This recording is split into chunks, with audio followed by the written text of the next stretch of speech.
हरे कृष्णा সবাইকে। वाञ्छाकल्पतरुभ्यश्च कृपा सिन्धुभ्यैव च पतितानां पावनेभ्यो वैष्णवेभ्यो नमो नमः। অনন্ত কোটি বৈষ্ণববৃন্দ কি জয়। আমরা আমাদের কীর্তন আর আমাদের প্রার্থনা দিয়ে শুরু করব, তারপরে এগিয়ে যাবো আমাদের ক্লাসের দিকে। জয় রাধা মাধব, জয় কুঞ্জ বিহারী, जय राधा माधव, जय कुंज बिहारी, जय गोपी जन वल्लभ, जय गिरिवरधारी, जय गोपी जन वल्लभ, जय गिरिवरधारी, जय गिरिवरधारी। यशोदानन्दन व्रज जन रञ्जन, यशोदानन्दन व्रज जन रञ्जन, यमुना तीरा वनचारी, यमुना तीरवनचारि, जय राधा माधव, जय कुञ्ज बिहारी, जय गोपी जना वल्लभ, जय गिरिवरधारी, जय गिरिवरधारी। यशोदानन्दन व्रज जन रञ्जन, यशोदानन्दन व्रज जन रञ्जन, यमुना तीरा वनचारी, जय राधा माधव, जय कुंज बिहारी। हरे कृष्णा कृष्णा कृष्णा हरे हरे, हरे राम राम, राम राम हरे हरे। আমরা যারা যেখানে আছি, ভিডিও অন করা পসিবল হলে ভিডিও ডেফিনেটলি অন রাখবো, না হলে পরে যেখানে আছি সেখানে আমরা চোখ বন্ধ করে হাতে তালি দিয়ে কীর্তন করি, আর যেন আমরা ডুবে যেতে পারি এই কীর্তনের মধ্যে। কারণ তাহলে আমরা সেই বুদ্ধি, সেই শক্তি পাবো, যেটা দিয়ে আমরা এই ভগবত গীতার যে এসেন্সটা, সেটা আমরা বুঝতে পারবো, সেটা আমরা নিতে পারবো। সেই আশীর্বাদটা এই কীর্তনে আছে। তো আমরা যারা যেখানে আছি, যদি ভিডিও অন করা পসিবল হয় তাহলে আমি রিকোয়েস্ট করবো ভিডিও অন রাখতে।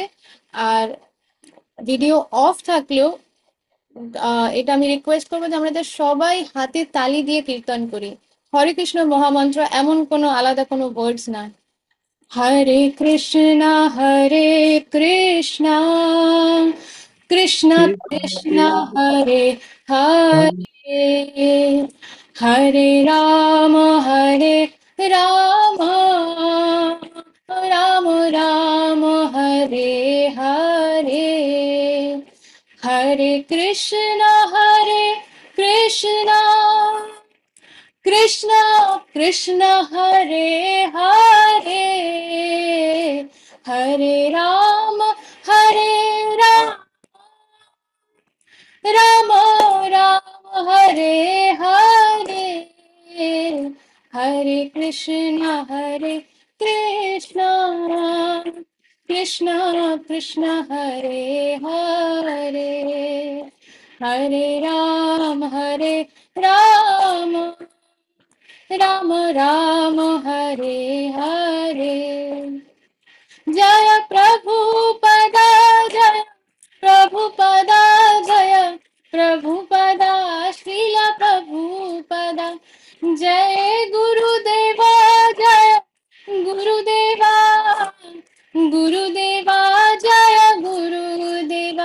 নিতাই গৌর হরি বল, হরি বল, হরি বল, নিতাই গৌর হরি বল। श्री श्री हरिनाम संकीर्तन की जय। समवेत गौर भक्त वृंद की जय। अनंत कोटि वैष्णव वृंद की जय। जगत गुरु श्रीला प्रभुपाद की जय। श्रीला गुरु महाराज की जय। निताय गौर प्रेमानंदे हरि हरि बोल। ओम अज्ञानतिमिरान्धस्य ज्ञानाञ्जनशलाकया चक्षुरुन्मीलितं येन तस्मै श्रीगुरवे नमः। मूकं करोति वाचालं पङ्गुं लङ्घयते गिरिं यत्कृपातमहं वन्दे श्रीगुरुं दीनतारिणं परमानन्दमाधवं श्रीचैतन्य ईश्वरं। हरि ओम तत्सत्। नमो विष्णुपादाय कृष्णपृष्ठाय भूतले श्रीमते जयपताका स्वामी इति नामिने। नमो आचार्य पादाय निताय कृपा प्रदायिने गौर कथा धाम दाय नगर ग्राम तारिणे। नमः ओम विष्णुपादाय कृष्णपृष्ठाय भूतले श्रीमते भक्ति वेदांत स्वामी इति नामिने। नमस्ते सारस्वते देवे गौरवाणी प्रचारिणे निर्विशेष शून्यवादी पाश्चात्य देश तारिणे।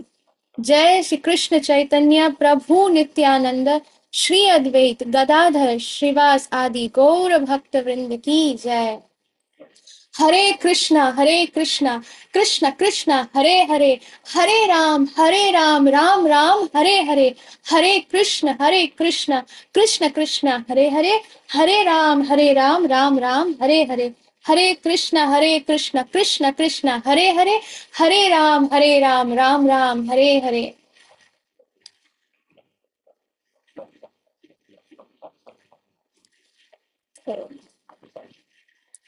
হরে কৃষ্ণা। সব ভক্তবৃন্দকে আমি খুব খুব ওয়েলকাম জানাই আজকের আমাদের এই উইকলি এভরি স্যাটারডে আমাদের ভগবদ গীতা অধ্যয়ন। তো একটু জাস্ট কুইক রিভিউ করি। কাদের কাদের মনে আছে যে লাস্ট সেশনে আমরা কি নিয়ে ডিসকাস করেছিলাম, বা কোন ফটোটা ছিল, কোন পিকচারটা নিয়ে ডিসকাস করেছিলাম? আচ্ছা, যারা যারা ভিডিওতে নেই তারা ডিজিটালি হ্যান্ড রেজ করতে পারে। আমি দেখতে পাচ্ছি, আমি হ্যান্ড রেজ দেখতে পাচ্ছি কিছু ডিভোটিসদের, কিন্তু তাদের কাছে আমি পরে আসছি। তাছাড়া অন্যদের মধ্যে যাদের মনে আছে যে আমরা কি ডিসকাস করেছিলাম, একটা বা দুটো পয়েন্ট যেটা মনে আছে। হুম। আচ্ছা, ঠিক আছে, আমি তাহলে আহ রিনা মাতাজিকে রেখেছিলাম। আমি রিনা মাতাজিকে আনমিউট করার পারমিশন দিচ্ছিলাম। হরে কৃষ্ণ মাতাজি, ধন্যবাদ প্রণাম। মাতাজি, গত ক্লাসে আমাদের এই পিকচারটা হয়েছিল যেখানে গো হত্যার পাপে মানুষটা গরু হয়ে জন্মাবে, আর গরুটা গোমাতা মানুষ হয়ে জন্মাবে। আর উম, তার আগের পিকচারটা ছিল যেখানে মৃত্যু আমাদের যখন গ্রাস করবে তখন আমাদের যা কিছু জড়জাগতিক, যা কিছু বিদ্যা, যা কিছু সম্মান, সব ওই মৃত্যুর মধ্যে দিয়েই শেষ হয়ে যাবে, কিন্তু কৃষ্ণ ভক্তি শেষ হয় না। আচ্ছা আচ্ছা, আমি এবার নেক্সট চান্স দিচ্ছি। ওকে, মোহন হ্যান্ড রেজ করেছিল। একদম ঠিক আছে মাতাজি, আমরা এগুলো ডিসকাস করেছিলাম। আর কিছু পয়েন্ট, আর কারোর, অন্য কারোর এইটা রিনা মাতাজির কাছে শুনে যদি অন্য কারোর আরো কিছু পয়েন্টস মনে এসে থাকে তাহলে হ্যান্ড রেজ। ওই আরেকটা মাঝে দেখছি আমি, আম, আমি মাঠের দিকে যেটা বললো সেটা ঠিক, কিন্তু আমার মনে আছে যে পাখি, আমরা দুটো পাখি দেখেছিলাম। ওই যে একটা পাখি হচ্ছে আমরা যে ফলগুলো খাচ্ছি কর্মে, আর আর একটা হচ্ছে আমাদের ভগবান, পাশে যে পাখিটা আছে সেটা হচ্ছে পরমাত্মা, যে আমাদের বলছে যে আহ আমার একবার দেখো। আম, হ্যাঁ, কি বলছে? একজন হচ্ছে পরমাত্মা, একজন হচ্ছে আমরা নিজে। আর আমরা বসে নিজের কর্মের ফল খাচ্ছি গাছে বসে, আর পাশে পরমাত্মা বসে আমাদেরকে দেখছে, গাইড করছে। Very nice. আচ্ছা, আর কারোর অন্য কোনো পয়েন্ট যদি কিছু মনে থাকে তারা যদি হ্যান্ড রেজ করে বলতে চায়। আচ্ছা, ঠিক আছে। আর আমি কারোর হ্যান্ড রেজ দেখছি না। ঠিক আছে, আমরা তাহলে পরে এগিয়ে যাই। এবার এই স্টাডির মধ্যে একটা হচ্ছে যে আমাদেরকে আগের ক্লাসে কি করলাম সেটা একটু মনে রাখতে হবে, না হলে পরে তো এগিয়ে কোনো লাভ নেই। কিন্তু আমরা যাই হোক, আমরা এখন এগোই। আমি আমার স্ক্রিনটা শেয়ার করছি।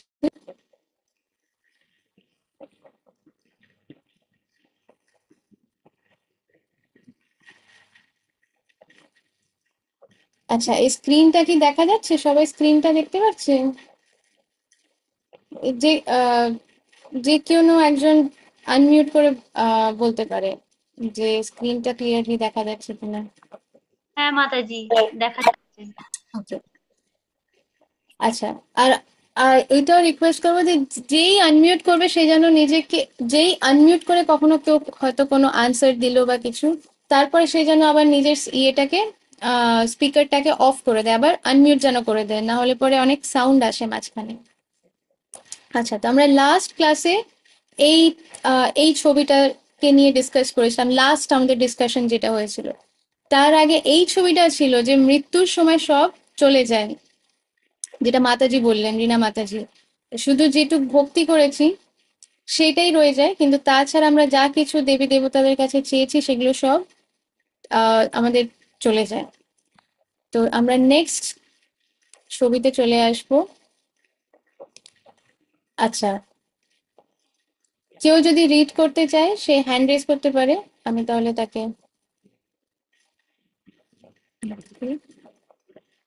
ঠিক আছে, আমি রীনা মাতাজি। আহ, আচ্ছা, ঠিক আছে, মোহন রিড করুক, তারপরে নেক্সট রীনা মাতাজি তাহলে রিড করুক। আহ, সমস্ত যোগীদের মধ্যে কৃষ্ণ ভক্ত বা ভক্তি যোগী শ্রেষ্ঠ, কেন না তিনি 24 ঘন্টা শ্রীকৃষ্ণের আহ, আহ, সেবায় নিজ নিমগ্ন। ভগবত গীতার 9.26 ভগবান শ্রীকৃষ্ণ বলেছেন, কেউ যদি তাকে পত্র পুষ্প ফল ও জল নিবেদন করেন, তিনি তা গ্রহণ করেন। হুম, ঠিক আছে, আবার সবাই একটু মিউট হয়ে যাবেন। আমি এখানে বলছে শ্রীমদ, সরি, শ্রীমদ ভগবত গীতা না, যে যত রকমের যোগী আছে, নানান রকম, আহ, মানে 3 রকমের যোগী আছে: কর্মযোগী, ধ্যান যোগী, আহ বা জ্ঞান যোগী, যারা জ্ঞান অর্জন করে চেষ্টা করে ভগবানকে বোঝার। আম, আর তারপরে হচ্ছে ভক্তি যোগী, বা যারা কৃষ্ণ ভক্তি করে। তো আম, এই 3 জনের মধ্যে যা সব থেকে উত্তম যেটা বলছে সেটা হচ্ছে যারা ভক্তি যোগী। কেন তারা উত্তম? কারণ তারা 24 ঘন্টা, মানে দিনের প্রত্যেকটা মুহূর্ত তারা শ্রীকৃষ্ণ সেবায় নিমগ্ন। এবার এখানে কেউ ভাবতে পারে যে যদি 24 ঘন্টা কেউ ভগবানের সেবা করছে, তাহলে আহ সংসারের কি হবে, যারা বিবাহিত তাদের কি হবে, বা যারা স্টুডেন্ট লাইফে আছে, যারা স্কুল কলেজে আছে, তারা পড়াশোনা কখন করবে, এই প্রশ্নগুলো আসতে পারে। তো এইখানে বুঝতে হবে যে কৃষ্ণ সেবায় মানে কৃষ্ণ সেবাটা কি জিনিস। তো কৃষ্ণ সেবা হচ্ছে, প্রথম কথা হচ্ছে যে 9টা অঙ্গ আছে, ভক্তির 9টা অঙ্গ আছে। তো সেইটা হচ্ছে পিওর ডিভোশনাল সার্ভিস, যেরকম শ্রবণ করা। এই যে যারা যারা এখন অ্যাকচুয়ালি প্রেজেন্ট আছে মাইন্ড এবং বডিতে, শুধু বডিতে না, আবার শুধু মানে মাইন্ড যদি প্রেজেন্ট থাকে ভেরি গুড, হয়তো হতে পারে আমাদের আমরা ফিজিক্যালি হয়তো কোনো কাজ করছি বা তাই জন্য ভিডিও অফ, কিন্তু যদি আমাদের কান আর মাইন্ড আর হার্ট যদি প্রেজেন্ট থাকে, তার মানে এই মুহূর্তে আমরা কৃষ্ণ সেবায় আছি, কারণ আমরা কৃষ্ণের কথা শ্রবণ করছি। সেরকমই শ্রবণ কীর্তন, শ্রবণম কীর্তনম পাদ সেবনম দাস্যম, এই ধরনের এরকম 9টা অঙ্গ আছে ভক্তি, যেটা হচ্ছে একেবারে শুদ্ধ ভক্তি। কিন্তু তাছাড়াও 24 ঘন্টা যখন নিজের কাজ করতে করতে যে চাকরি করছে, সে চাকরি করছে এই কারণে যে ঠিক আছে আমি আমার ভগবানের সেবার জন্য যা টাকা উপার্জন করব সেটা ভগবানের সেবায় দিতে চাই, সেটা বৈষ্ণবদের শুদ্ধ ভক্তদের সেবাই করতে চাই, আমার পরিবারকে মানে ভালো করে প্রসাদ পাওয়াতে চাই, আমার পরিবারকে ভক্তির এই রস আস্বাদন করাতে চাই। যখন কারুর মানসিকতা এরকম হয়, তখন তারা যে চাকরিটা করছে সেটাও একটা ভগবানেরই সেবা হয়ে যায়। সেইভাবেই যখন কেউ পড়াশোনা করছে স্টুডেন্টস লাইফে, কিন্তু সে 4 নিয়মের পালন করবার চেষ্টা করছে, মহামন্ত্রের জপ করবার চেষ্টা করছে, তার পড়াশোনা করছে এই মানসিকতা নিয়ে যে আমি বড় হয়ে মানে ভালো স্টাডিজ করতে চাই, ভালো আম, মানে ভালোভাবে এগোতে চাই, প্লাস এমন কিছু মানে ফিউচারে করতে চাই যেটা আমি যাতে মানে শুদ্ধ ভক্ত হতে পারি। যখন এরকম মানসিকতা থাকে যে আমি ভগবানের ভক্তি করতে চাই, আমি ভালো করে পড়াশোনা করছি শুধু এই কারণে না যে অনেক টাকা রোজগার করব, বড় বাড়ি হবে, ভালো হাজবেন্ড হবে, ভালো ওয়াইফ হবে, আর বড় গাড়ি হবে, এই সব কিছুর জন্য শুধু না।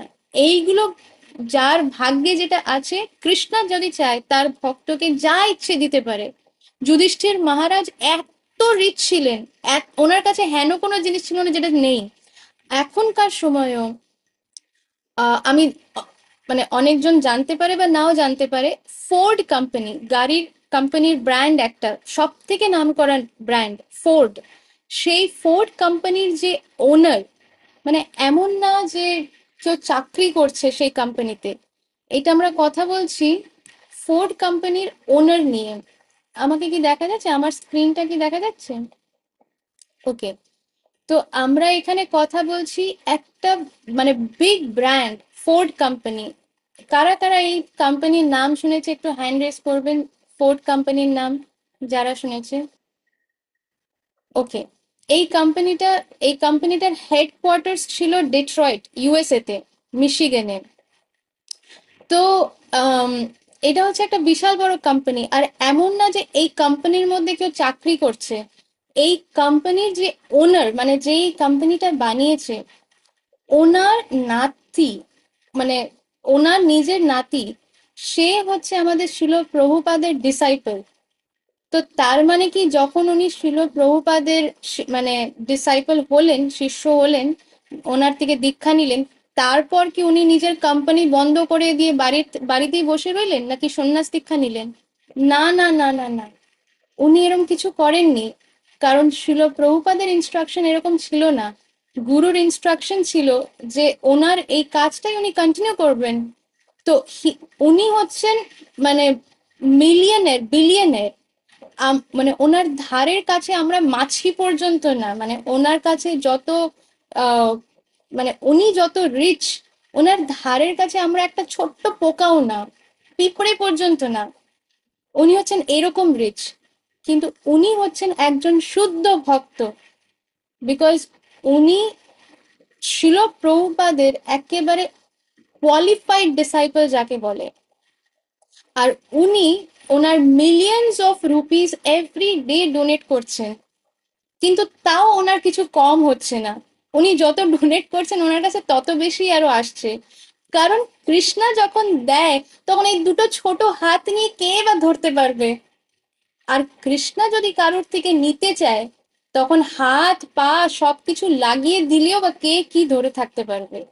তো তো এই এইরকম তাই অনেকজনই ভাবে যে যারা মানে যারা কৃষ্ণর সেবা করে বা কৃষ্ণর ভক্ত যারা হয়, তারা সবসময় খুব মানে কিরকম একটা গরিব বা খুব বিনম্র, এই ধরনের, মানে মনে করে এগুলো কোনো খারাপ গুণ।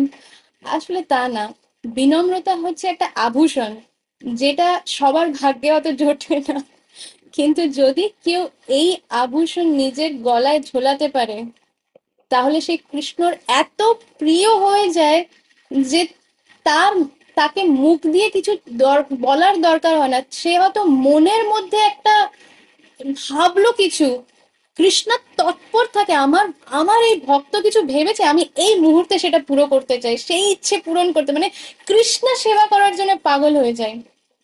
আচ্ছা, আমি এখানে একটুখানি ডাইভার্সন নিচ্ছি, আপনাদের মধ্যে কারা কারা মহা অবতার নরসিংহা সিনেমাটা দেখেছে, একটু হাত তুলবেন। আচ্ছা, আমি এখানে একটু আচ্ছা, ওকে, এখন আমি দেখতে পাচ্ছি কেউ হ্যান্ড রেজ দেখতে পাচ্ছি। আচ্ছা, আর কেউ দেখেনি? আমি এখানে দেখছি রীনা মাতাজি, ইন্দিরা, শ্রীমন্ত প্রভু, মোহন প্রভু, তাছাড়া রিয়া মাতাজি, লালমোহন প্রভু, রতিকা মাতাজি, আপনারা এই সিনেমাটা দেখেননি? আপনারা আনমিউট করে উত্তর দিতে পারেন, মানে এই সিনেমাটা কি আপনাদের দেখা হয়নি? হ্যাঁ দেখেছি, আমি দেখেছি। ওকে, আচ্ছা, রিয়া মাতাজি, ঠিক আছে, রিয়া মাতাজির আমি কোনো রিপ্লাই শুনতে পাচ্ছি না। রতিকা মাতাজি, আপনার কি এই সিনেমাটা দেখা হয়েছে? না না মাতাজি দেখিনি। আচ্ছা, এই এই সিনেমা সিনেমা না, আমি আবার সবাইকে মিউট করে দিলাম। এইটা কিন্তু কোনো সিনেমা না, এইটা কিন্তু কোনো এমনি বানানো কাহিনী না, এটা কিন্তু একেবারে সত্য ঘটনা। আর যদি কেউ সেই দিব্য লীলার এক্সপিরিয়েন্স করতে চায়, আমি বলবো না যে দিব্য লীলা নিজের চোখে দেখতে চায়, যদি কেউ এই প্রহ্লাদ আর নৃসিংহদেবের এই দিব্য লীলার মধ্যে মানে নিজেকে ঢুকিয়ে সেটা এক্সপিরিয়েন্স যদি কেউ করতে চায়, তাহলে এই সিনেমাটা অবশ্যই দেখা উচিত, আমি এটা বলবো। মানে এই সিনেমা যদি কেউ না দেখে থাকে তাহলে বিগ বিগ লস, মানে এই জন্মের তার বড় লস হয়ে গেল, মানে এই জন্মে যে এই জিনিস এরকম দেখতে পাচ্ছি আমরা, এটা হচ্ছে আমাদের বিশাল বড় একটা ভাগ্য। এবার ওই সিনেমার মধ্যে একটা সিন আছে যে, আচ্ছা দেখি আমি একটু রেকর্ডিংটা পজ করে আমি একটু খুঁজি, দেখি আমি যদি ওই ভিডিওটা পাই তাহলে আমি এখানে শেয়ার করব, সবাইকে দেখাবো।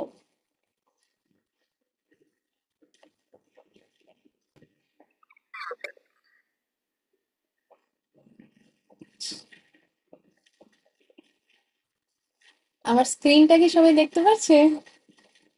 না, আমি আবার কাউকে দেখতে পাচ্ছি না, দেখি স্ক্রিনটা কি দেখা যাচ্ছে, সবাই দেখতে পাচ্ছে? ওকে ওকে, ঠিক আছে।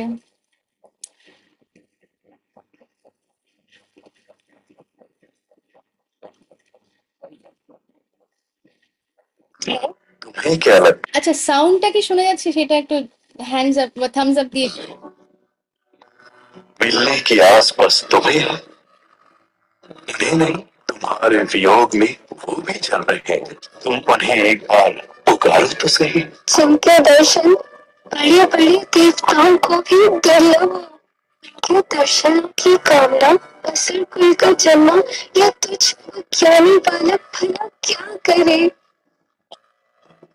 तुमने बुलाया और मैं चला आया, क्या हुआ, कुछ बोलोगे नहीं? मेरे समक्ष भगवान नहीं, दास, तुम जैसे भक्तों का तो मैं केवल दास ही है, और दास ही रहना चाहता हूँ, क्योंकि अपने निस्वार्थ प्रेम के दाम से तुमने मुझे मोह लिया है। তো এটার আমি সবাই হিন্দি বোঝে কিনা জানি না, আমি এটার একটা একটু জাস্ট বোঝাই। এখানে প্রহ্লাদ মহারাজকে আহ তার বাবা মানে মারবার জন্য সব চেষ্টা করেছে, যে তাকে কিভাবে মারা যেতে পারে, আর এটার কারণ শুধু একটাই ছিল, যে প্রহ্লাদ ভক্তি করছে, বিষ্ণুর ভক্তি করছে। আর তার বাবা হিরণ্যকশ্যপু নিজেকেই ভগবান মানে, তো যেহেতু তার নিজের সন্তান মানে তাকে ভগবান না বলে বিষ্ণুকে ভগবান বলছে, এটা তার বাবা সহ্য না করতে পেরে তার উপরে মানে চিন্তার বাইরের অত্যাচার শুরু করেছে। আর তারপরে কোনো অত্যাচারী দেখছে যে ছেলেকে তো মারা যাচ্ছে না, মানে সে তো মরছেই না, কারণ কি করে মরবে, তাকে তো বিষ্ণু নিজে রক্ষা করে রেখেছে, সে তো সে সারাক্ষণ শুধু বিষ্ণুর নাম করে যাচ্ছে। তো তখন আম, তা মানে অসুরদের যে গুরুদেব শুক্রাচার্য তাকে বলে যে একে জলে ফেলে দাও, একে একেবারে জলে ডুবিয়ে দাও। তো তখন শুক্রাচার্য এই বাচ্চাটাকে নিয়ে যায় আর গিয়ে আহ কারণ এনাদের কাছে অনেক মিস্টিক্যাল পাওয়ার্স থাকে, মানে অনেক রকম মিস্টিক্যালকে বাংলাতে কি বলে, উম মানে নানান রকমের তান্ত্রিক বিদ্যা বা এই ধরনের সবকিছু। তো শুক্রাচার্য কি করে যে একটা সাপ ডাকে, সেই সাপটা এসে প্রহ্লাদকে পুরো বেঁধে নেয়, আর বেঁধে ওকে মানে ওপরে নিয়ে যায় জলে ফেলবে বলে, মানে একটা পাথর পাথরের সাথে প্রহ্লাদকে সাপটা কি করে, মানে সাপটা দড়ির মতন ওকে টাইটলি ধরে ওকে নিয়ে জলের মধ্যে ডোবানোর চেষ্টা করে। আর প্রহ্লাদ জাস্ট ওম নমো ভগবতে বাসুদেবায় এই মন্ত্রটা করেই যাচ্ছে। প্রহ্লাদ কিছু জানেই না, প্রহ্লাদ কিছু কেয়ারই করে না, সে শুধু কৃষ্ণাকে মনে করে যাচ্ছে এই পুরো পরিস্থিতির মধ্যে। তখন বরুণ দেব, মানে এরপরে আরো অনেক ঘটনা আছে, আমি অত ডিটেলে যাব না, এই জন্যই এই সিনেমাটা দেখা খুব ইম্পর্টেন্ট। ইভেন এই ভিডিওর মধ্যেও যেটা দেখিয়েছে সেটা কিন্তু ভেঙে ভেঙে দেখিয়েছে, এটা কিন্তু পুরো পুরো জিনিসটা পুরো দেখায়নি, তো ভাঙা ভাঙা দেখানো। সেইখানে বরুণ দেব দেখেছে যে প্রহ্লাদ ভগবানের নাম নিতে এত মগ্ন, সে কিছু জানেই না যে সে জলের মধ্যে ডুবে যাচ্ছে। আর যে ভগবানের ভক্ত হয় তার সেবা করবার জন্য ভগবানের যত সেবক, যত দেবী দেবতাগণ, তারা প্রত্যেকে তৎপর থাকে ভগবানের এরম শুদ্ধ ভক্তের সেবা করবার জন্য। তো সেই বরুণ দেব প্রহ্লাদকে নিয়ে সেই জল থেকে বেরিয়ে এসে প্রহ্লাদকে প্রণাম করছে যে তোমার মতন একজন ভক্ত না ভূত না ভবিষ্যতি, না আগে কোনোদিন এসেছে না এর পরে কোনোদিন আসবে, তোমার দর্শন পাওয়া হচ্ছে দুর্লভ। আমি নিজেকে অত্যন্ত মানে ভাগ্যবান মনে করি যে তোমার দর্শন আমি পেয়েছি। তখন প্রহ্লাদ বরুণ দেবকে বলছে যে কিন্তু আমার চোখ যার দর্শন পাওয়ার জন্য লালায়িত, তার দর্শন তো আমি পাচ্ছি না, আর পাবোই বা কেমন করে? যে শুদ্ধ ভক্ত হয় সে নিজেকে কোনোদিন মনে করে না যে তার কোনো যোগ্যতা আছে ভগবানের দর্শন করবার।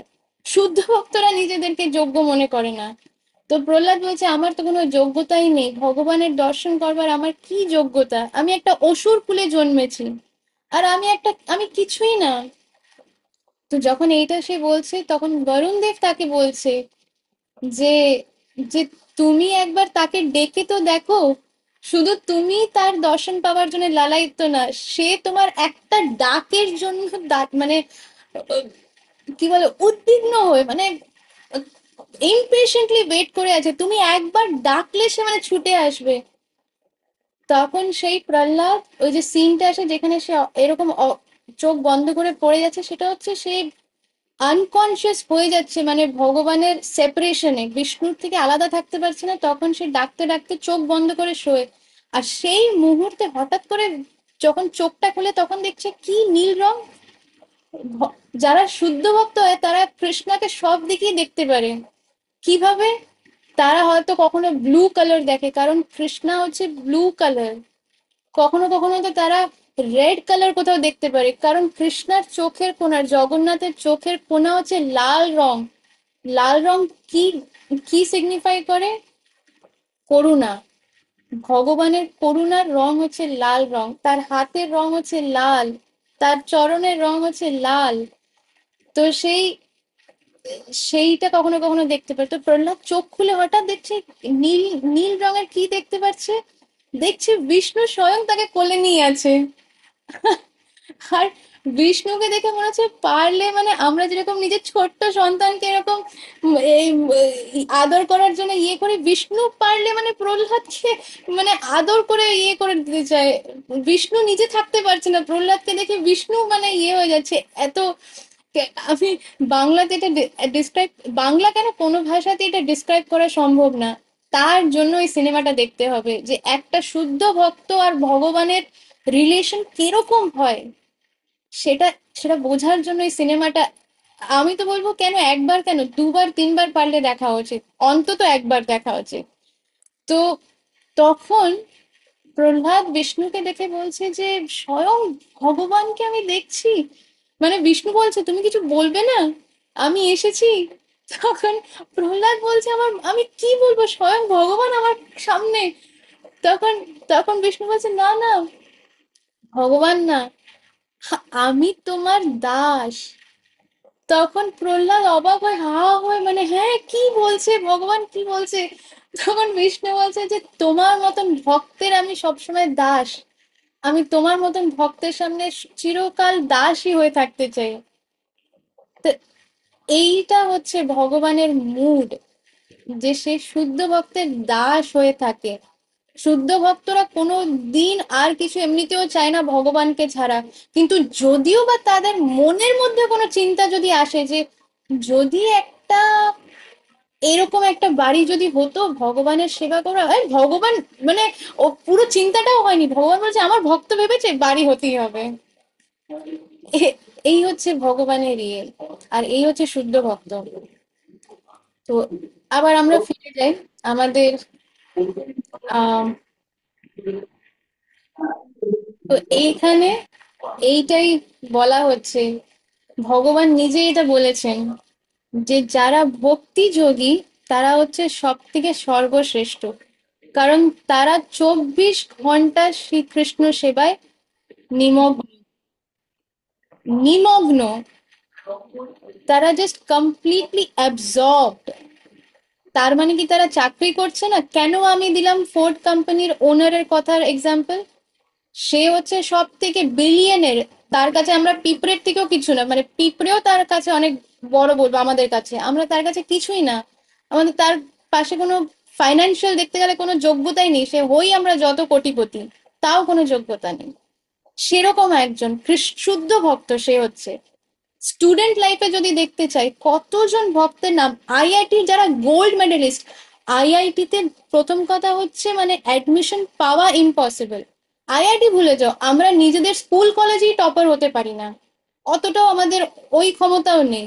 আর এখানে বলা হচ্ছে যে পুরো ওয়ার্ল্ডের যারা বেস্ট মোস্ট ইন্টেলিজেন্ট পার্সন, তাদের মধ্যে কিছুজন পাচ্ছে অ্যাডমিশন আইআইটিতে, আবার তাদের মধ্যেও কিছুজন অ্যাডমিশন পাচ্ছে ইউএসএ তে, ম্যাসাচুসেটস ইউনিভার্সিটিতে, সেখানে তো আরো পাওয়া ইম্পসিবল।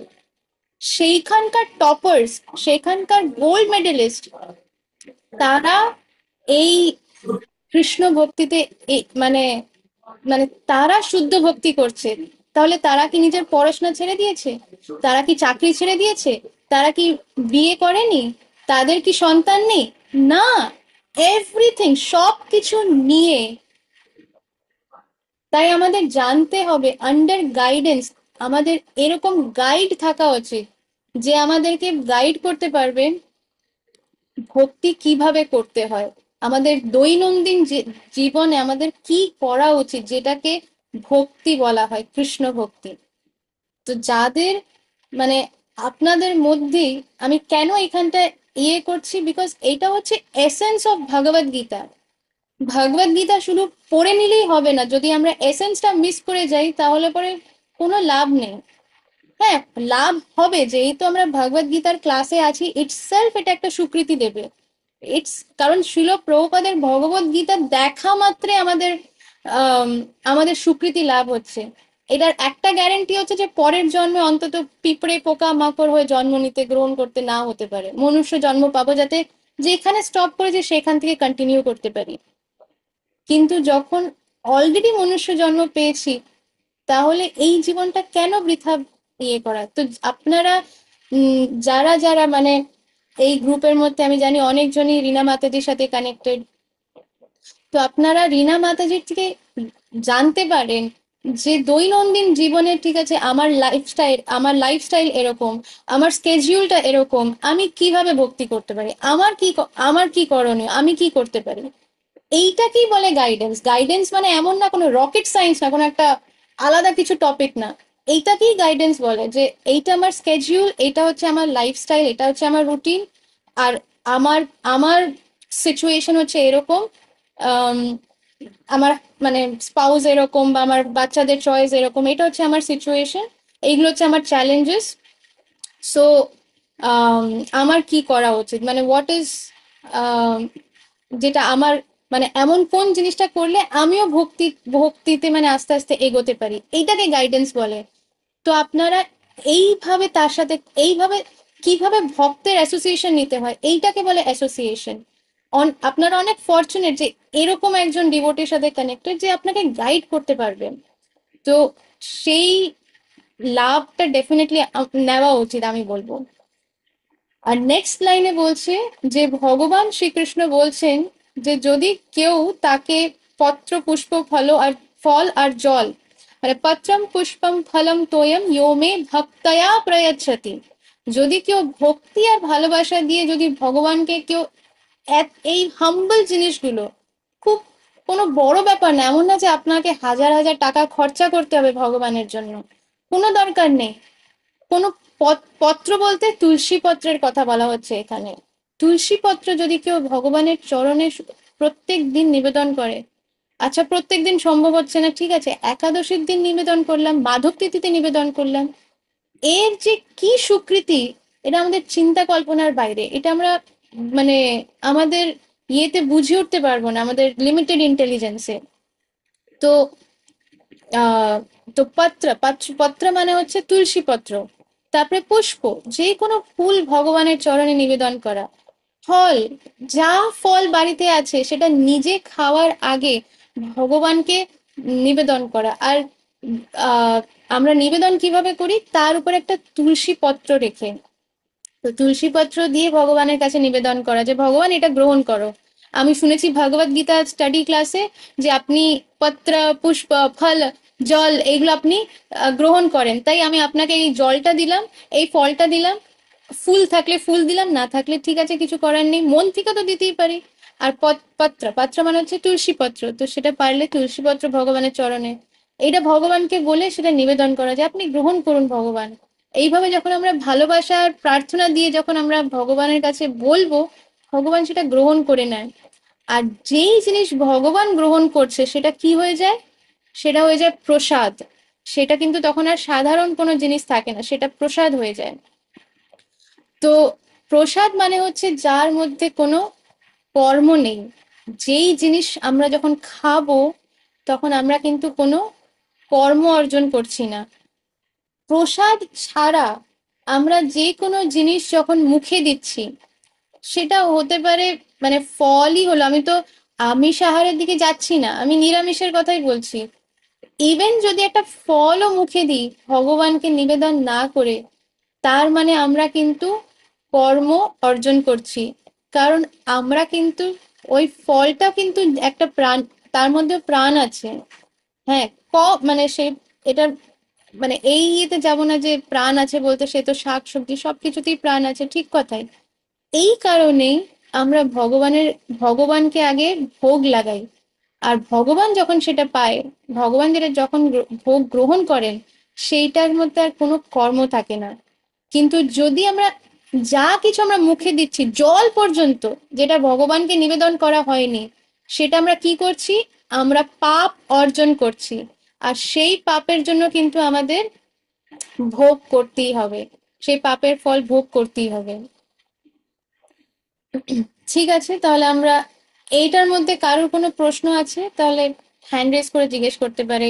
এই এই এখন অবধি যা কিছু ডিসকাশন হলো এর মধ্যে কোনো কোয়েশ্চেন, কোনো ডাউটস যদি থাকে তাহলে হ্যান্ড রেজ করতে পারে সে, বা হ্যান্ড রেজ না করে আনমিউট করে বলতে পারে যদি হ্যান্ড রেজ করা পসিবল, মানে জানো না কিভাবে, মানে যারা জানেন না যে কিভাবে ডিজিটালি হ্যান্ড রেজ করতে হয়, তারা চাইলে আনমিউট করে ডিরেক্টলি বলতে পারে। আচ্ছা ঠিক আছে, তাহলে আমরা এগিয়ে যাব। ঠিক আছে, তাহলে রিনা মাতাজিকে আমি আনমিউট করছি। রিনা মাতাজি রিড করতে চাইছেন।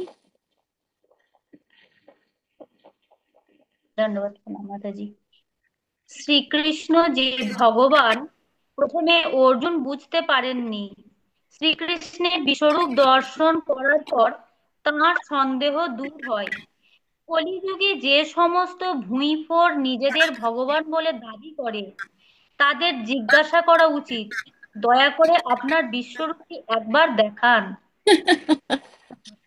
হ্যাঁ, অনেকজনই আছে, আগেও অনেকজন এরকম ছিলেন। আমার আমাদের আচার্যদের সময় একজন আছেন ফাল্গু বাবা বলে, তো সে নিজেকে ভগবান বলে দাবি করতেন। আবার কিছু বছর আগেও একজন ছিলেন যে নিজেকে ভগবান বলে দাবি করতেন, যে সে হচ্ছে ভগবান। মুখ থেকে শিবলিঙ্গ বের করতেন। মুক্তি আবার আম, মানে প্রথমে অনেক জল খাচ্ছে জল খাচ্ছে জল খাচ্ছে, জল খাওয়ার পরে হঠাৎ করে মুখ থেকে শিবলিঙ্গ বেরোলো।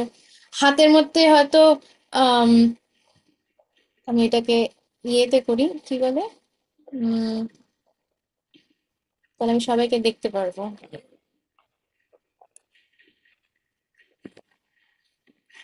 হ্যাঁ, তো এরকম অনেকজন আছে যারা এইরকম ধরনের, এইটা কি বলে, মিস্টিক্যাল ইয়ে, মানে মিস্টিক্যাল জিনিস করা, যে মুখ থেকে লাড্ডু বের করলো।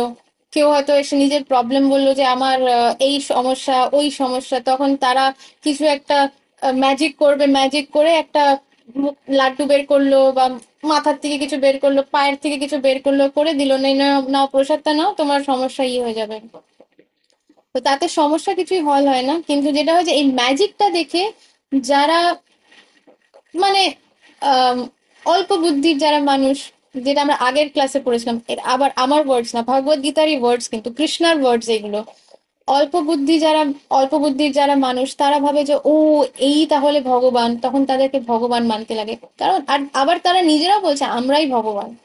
তো এইখানে খুব সুন্দর করে এই কথাটা বলা আছে যে অর্জুন কিন্তু আগে বুঝতে পারেনি, অর্জুনের কিন্তু বন্ধু কৃষ্ণা হচ্ছে মানে একদম ক্লোজ বেস্ট ফ্রেন্ড যাকে বলা হয়।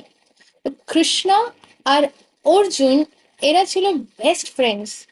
মানে রাম, অর্জুন কৃষ্ণার কোলে মাথা দিয়ে শুতো, আবার কৃষ্ণা অর্জুনের কোলে মাথা দিয়ে শুতো।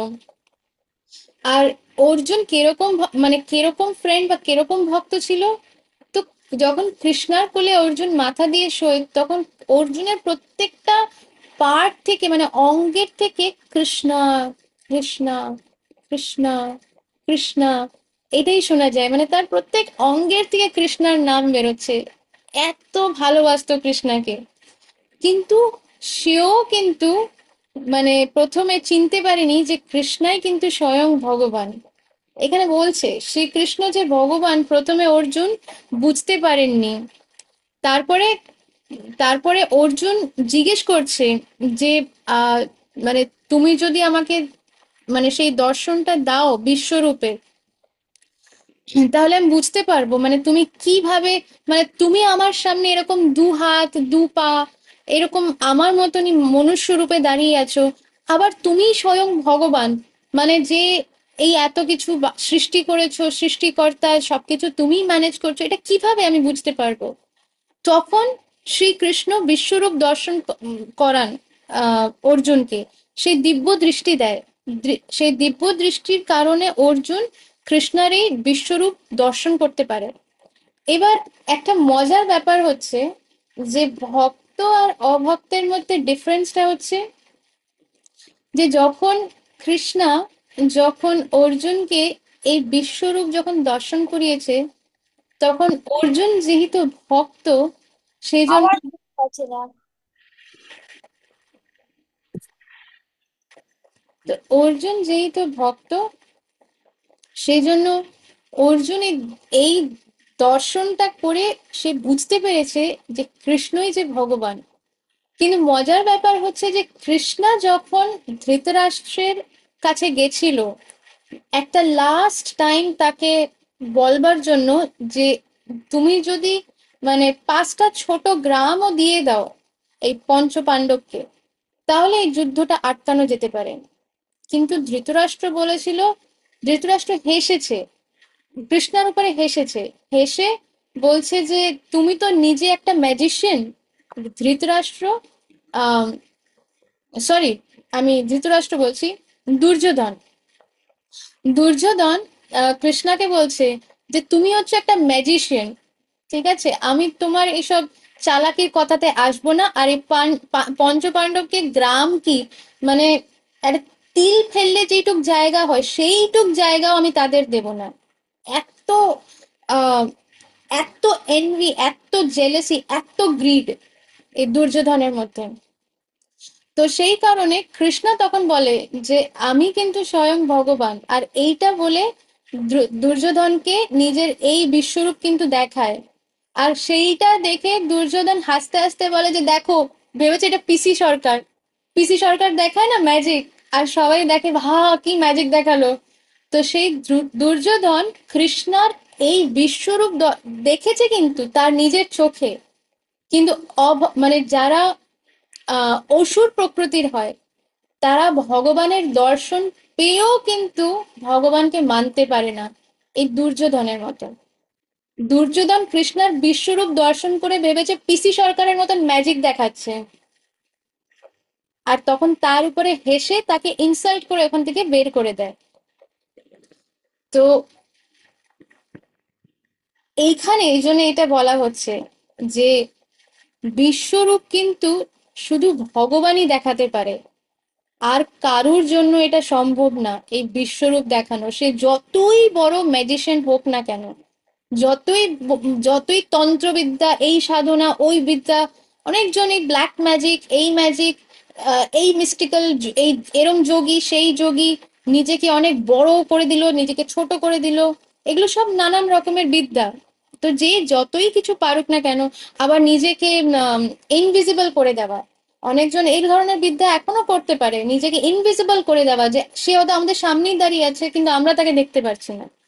কিন্তু যে যতই ম্যাজিক করুক না কেন, ভগবানের এই বিশ্বরূপ শুধু ভগবানই দেখাতে পারবে। তো এই কারণে এখানে বলা আছে যে যারা নিজেদেরকে ভগবান বলে দাবি করেন তাদের জিজ্ঞাসা করা উচিত, দয়া করে আপনার বিশ্বরূপটি একবার দেখান তো। তো আমাদের যখন আমরা এরকম কোনো কনফিউশনে থাকবো যে আরে দেখো এ তো হাওয়ার মধ্যে বসে আছে, হ্যাঁ, এরকম একটা ঘটনা, আমি সত্যি ঘটনা শেয়ার করি। আমাদের আচার্য বৃন্দের মধ্যে একজন ছিল জগন্নাথ দাস বাবাজি মহারাজ। ইনি হচ্ছেন আমাদের গুরু পরম্পরা। ভগবদ গীতায় আমি প্রথম দিনই প্রথম ক্লাসেই আমি দেখিয়েছি আমাদের গুরু পরম্পরার মধ্যে কারা কারা আছে। তো ইনি হচ্ছেন আমাদের গুরু পরম্পরা আহ আচার্য ছিল জগন্নাথ দাস বাবাজি মহারাজ। এবার উনি ছিলেন 140 এর, 140 বছরের ওপরে ওনার বয়স ওই সময়, যখনকার এটা ঘটনা আমি বলছি। আচ্ছা একবার সবাই একটু হাত তুলে আমি দেখি তো সবাই প্রেজেন্ট কিনা, কারণ এত দুর্লভ সব ঘটনা বলছি না, যারা ভিডিওতে আছে আমি জানি তারা প্রেজেন্ট। আচ্ছা আচ্ছা আচ্ছা, ঠিক আছে, আমি দেখতে পাচ্ছি এবার সবাই হাত তুলেছে, সবাই প্রেজেন্ট, ঠিক আছে। তো আমাদের এবার সবাই হাত নামিয়ে ফেলতে পারো। তো আমাদের আচার্য মানে বৃন্দের মধ্যে এমন না যে এটা 100 বছর আগেকার, বা 100 বছর আগেকার ঘটনা কি, আহ, অত অত দূরও না, মানে তার একটু আগে, কিন্তু এনার বয়স ছিল তখন 140 বছরের ওপরে।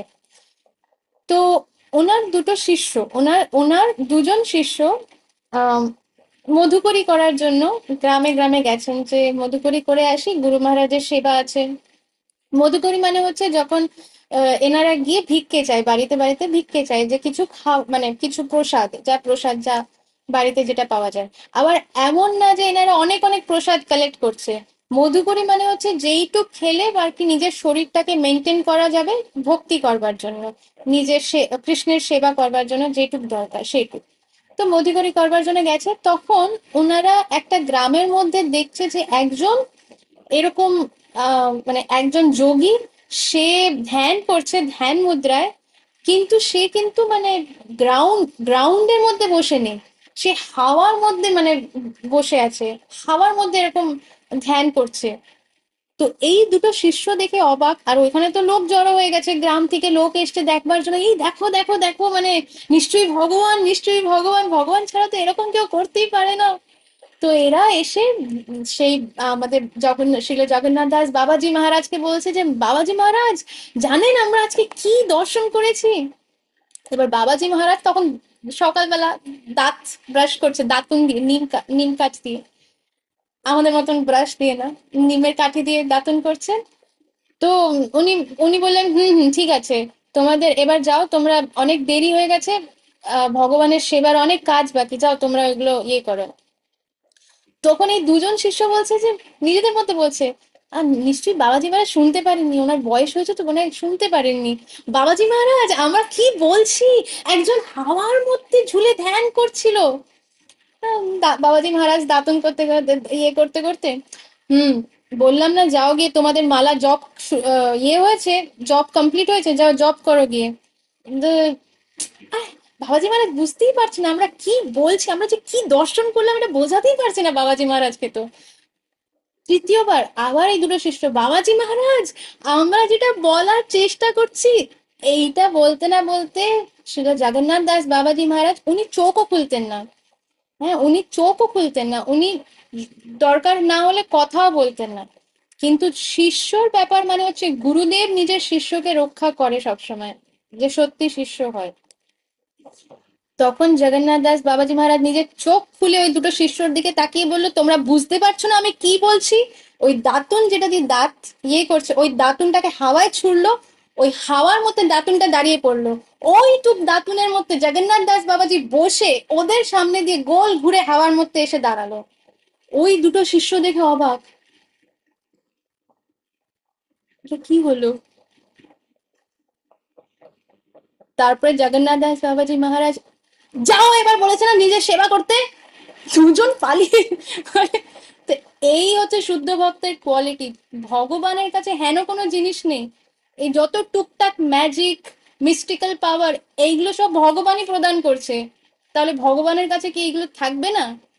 আর ভগবানের শুদ্ধ ভক্ত চাইলে, যদি ভগবানের শুদ্ধ ভক্ত কিছু চায় ভগবান তাকে সেটা দিয়ে দেবে তখন। এটা রিয়েল ঘটনা, এটা কোনো বানানো ঘটনা না, আর এটা কোনো 1000 2000 বছর আগেকার ঘটনা না, এটা ভীষণ রিসেন্ট ঘটনা। তো এই হচ্ছে আমাদের আচার্য, এই যে আমাদের যে ইসকনের যাকে আমরা বলি গুরু পরম্পরা বা গৌড়ীয় সম্প্রদায়ের গুরু পরম্পরা, সেই গুরু পরম্পরার আচার্য উনি একজন। আর এটা রিয়েল ইনসিডেন্ট। তো এখানে আহ এইটা হচ্ছে ইয়ে যে যদি আমরা কাউকে দেখে আমাদের মাইন্ডে কনফিউশন হচ্ছে যে ওরে বাপরে বাপ ইনি তো কত রকম কিছু করতে পারছেন, আর যদি কেউ নিজেকে ভগবান বলে দাবি করছে যে আমি হচ্ছি ভগবান, হ্যাঁ, তখন আমাদেরকে গিয়ে তাদেরকে এই কথাটা বলা উচিত যে দয়া করে আপনার বিশ্বরূপটি একবার দেখান তো। এটা যেন আমাদের মাথায় থাকে যে আমরা যাতে ভুল করে কোনো টম ডিক হ্যারি মানে বলে না কোথাকার হরিদাস পাল, তা আমরা যেন কোনো এরকম তুচ্ছ মানুষকে ভগবান বলে না ভুল করি। ভগবান ভগবানই, অন্য কেউ ভগবান হতে পারে না। তো এইটার মধ্যে যদি কারোর কোনো ডাউট, কোনো কোয়েরি, কোনো কমেন্ট, কিছু যদি জানতে ইচ্ছে হয় আরো, তাহলে হ্যান্ড রেজ করে জিজ্ঞেস করতে পারেন বা বলতে পারেন, না হলে আমরা আবার নেক্সট পিকচারের দিকে এগিয়ে যাব। ঠিক আছে, আমি কারোর হ্যান্ড রেজ তো দেখতে পাচ্ছি না।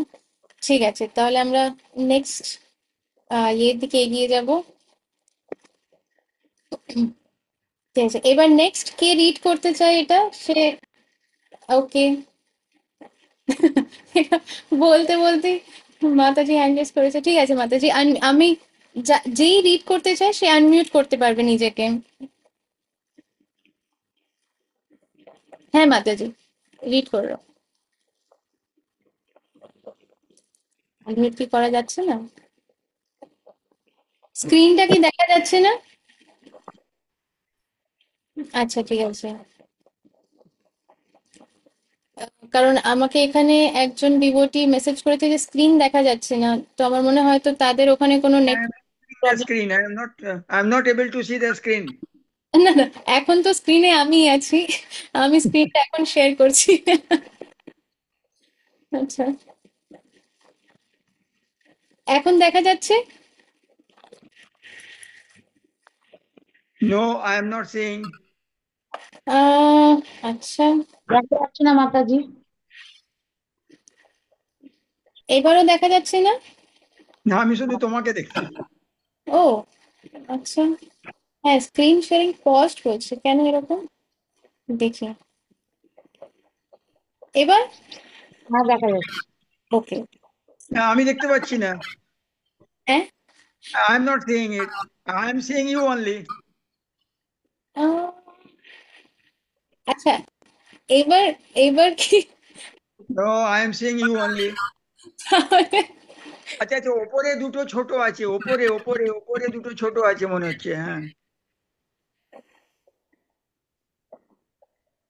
ঠিক আছে, তাহলে রিনা মাতাজি। মাতাজি পড়বো। হ্যাঁ বলুন। অর্জুন মায়াচ্ছন্ন হয়ে পড়েছিলেন, কিন্তু পরমেশ্বর ভগবানের কাছ থেকে ভগবত গীতা শ্রবণ করার পর তিনি আবার তার অস্ত্র ধনুর্বাণ তুলে নিলেন যুদ্ধ করার জন্য। ও এটা তো আমাদের ইন্দিরা। আচ্ছা, তো ইন্দিরা আরেকবার পড়ো। অর্জুন মায়াচ্ছন্ন হয়ে পড়েছিলেন, কিন্তু পরমেশ্বর ভগবানের কাছ থেকে ভগবত গীতা শ্রবণ করার পর তিনি আবার তার অস্ত্র ধনুর্বাণ তুললেন যুদ্ধ করার জন্য। হুম, অর্জুন মায়াচ্ছন্ন হয়ে পড়েছিলেন। তো যখন আমরা মায়াচ্ছন্ন হয়ে যাই, আসলে মানে আহ, মায়ার যে জেলটা, জেলটাকে কি বলে বাংলায়? কারাগার। মায়ার কারাগারে যখন আমরা ফেঁসে যাই, আর মায়া যখন আমাদের উপরে পুরোপুরি একটা পর্দা দিয়ে দেয়, তখন আমরা ভগবানের কথা শুনতে আমাদের ভালো লাগে না, বা ভগবানের কথা শুনলাম কিন্তু মানতে চাই না, মানতে ভালো লাগে না, বা বুঝতে গেলে অসুবিধে হয়, ভগবানকে চিনতে অসুবিধে হয়, বা ভগবানের এই যে শাস্ত্রের যে কথা সেইটা আমরা নিতে পারি না। তো এইগুলোর এরকম যদি আপনারা মানে আম, হয়তো ভগবানের কথা কাউকে বলছেন, আর সে যদি বলে যে এইসব বন্ধ করো তো, এইসব কৃষ্ণ ভগবান নিয়ে কোনো কে নেই ভগবান, তুমি দেখেছো ভগবানকে চোখে? তো কেউ যদি এই ধরনের যদি কেউ কথা বলছে, তখন আমাদের বুঝতে হবে যে সে একেবারে মায়াচ্ছন্ন হয়ে গেছে। কিন্তু এখানে আমরা কথা বলছি অর্জুনের, যে হচ্ছে ভগবানের ভক্ত, শুদ্ধ ভক্ত। আরে শুদ্ধ ভক্ত কি ভগবানের মানে অত্যন্ত মানে ইন্টিমেট ফ্রেন্ড, পার্ষদ একদম। তো সে এইখানে বলা হচ্ছে অর্জুন মায়াচ্ছন্ন হয়ে পড়েছিলেন। তো এইটা ভগবানেরই প্ল্যান, নিজের নিজ জনকে দিয়েই পরকে শেখানো। আহ, এটা আমি অনেকবার এই এক্সাম্পল, আমি নিজে শাশুড়ি না কিন্তু এক্সাম্পলটা খুব কমন, যে যদি শাশুড়ি নিজের বৌমাকে কিছু শেখাতে চায়, এটা আগেকার দিনের বৈদিক পদ্ধতি, যে বৌমাকে শেখাবার জন্য নিজের মেয়েকে বকা দিয়ে সেটা শেখানো হয়। তো সেরকমই ভগবান সবাইকে কিছু যদি শেখাতে চায়, সেইটা শেখায় কার মাধ্যমে? নিজের প্রিয়জনদের মাধ্যমে। তো অর্জুন হচ্ছে কৃষ্ণর অত্যন্ত প্রিয়। এটা আমরা দেখবো ভগবদ গীতায় কৃষ্ণ এটা অনেকবার বলেছে যে অর্জুন তুমি আমার অত্যন্ত প্রিয়, very very dear to me, প্রিয় সিমে। তো সেই জন্য কৃষ্ণ কি করেছে, মায়া হচ্ছে কৃষ্ণার কিন্তু সার্ভেন্ট। তো কৃষ্ণ সূর্য সম, মায়া হয় অন্ধকার। যেইখানে যেখানে কৃষ্ণ সেখানে নেই মায়ার অধিকার। তো কৃষ্ণ নিজের যে সার্ভেন্ট মায়া দেবী, তাকে বলেছে, মানে মায়া দেবী কিন্তু যোগমায়া এবং মহামায়া, এই যে মা দুর্গা, সেই কিন্তু স্পিরিচুয়াল ওয়ার্ল্ড হচ্ছে মা, মানে যোগমায়া। তো যোগমায়াকে বলেছে তুমি অর্জুনের চোখে পর্দা দিয়ে দাও যাতে সে আমাকে চিনতে না পারে। তো সেই সময় কি হয়, অর্জুন ভগবানকে চিনতে পারে না। কিন্তু আর এই এই সুযোগটা নিয়েই কিন্তু কৃষ্ণা এই ভগবত গীতাটা বলছে। এই ভগবানের যে গান, মানে ভগবানের মুখ থেকে যেটাই বেরোচ্ছে সেটা কিন্তু গান একটা, সেটা কোনো মানে কথা না, সেটা গান। তো এই ভগবত গীতা যেটা গীত, তো এই গীতার গানটা ভগবান গাওয়ার জন্যই কিন্তু অর্জুনের চোখে এই পর্দাটা দিয়েছে, তাকে মায়াচ্ছন্নে ফেলেছে। আর তখন কৃষ্ণা এই ভগবত গীতাটা তাকে এই জ্ঞানটা দেয়, আর এই জ্ঞানটা পেয়ে কি হয়, অর্জুন একেবারে তার চোখের সামনে যেই পর্দাটা ছিল সেটা একেবারে উঠে যায়। সে যে মানে নির্ণয় নিয়েছিল, আমি আর এই যুদ্ধ মানে করতে পারবো না, আমার শরীর খারাপ লাগছে, আমার গা গুলি উঠছে, আমার মুখ শুকিয়ে যাচ্ছে, আমার হাত পা কাঁপছে, যে যারা আমার প্রিয়জন, আমার মানে আমার বাবা তুল্য, আমার আহ, দাদু তুল্য যারা, মানে দাদুর জায়গায় যারা, আমার গুরু যারা, আমার ভাই, আমার সব কাজিনস, এনারা সবাই, আমার শ্বশুর, আমার সন্তান, যে মানে সন্তানদের মানে যা সন্তানের বয়সে যারা, তারা সবাই আমার সামনে দাঁড়িয়ে আছে এই যুদ্ধ করার জন্য, এই যুদ্ধে লড়ার জন্য। আর আমি জানি যে এরা সবাই মরে যাবে, কারণ অর্জুনকে তো মানে ইন্দ্র ইন্দ্র অর্জুনের কাছে জিততে পারেনি, অর্জুন ইন্দ্রকেও হারিয়ে দিয়েছে যুদ্ধে, ইন্দ্র মানে বায়ুদেবকেও হারিয়ে দিয়েছে যুদ্ধে। আহ, অর্জুন ইভেন বাবা ভোলানাথ মানে শিব ঠাকুর, সেও সেও কিন্তু অর্জুনের কাছে জিততে পারে না। তো অর্জুন হচ্ছে এত মানে পাওয়ারফুল একজন ওয়ারিয়র। তো সেই জায়গায় অর্জুন বলছে যে এরা সবাই আমার সামনে দাঁড়িয়ে আছে, এরা সবাই মরে যাবে, তো আমি আমি এই লড়াই করতে পারবো না, আমি নিজের এই পরিবারকে মারতে পারবো না। তো সেই সুযোগ নিয়ে কৃষ্ণা তাকে ভগবত গীতা বোঝাচ্ছে। আর এই ভগবত গীতার জ্ঞান পাওয়ার পর অর্জুনের চোখ থেকে এই পর্দা উঠে যায়, সে আবার নিজের যে বো অ্যান্ড অ্যারো, তার গান্ডীব বো অ্যান্ড অ্যারো যেটা, সেটা তোলে, আর সে যুদ্ধের জন্য তৈরি হয়ে যায়। আচ্ছা, আমি সবাইকে একটু মিউট করে দিচ্ছি, সবাই একটু ওর ঘরে আসছি অ্যালার্মে। হুম,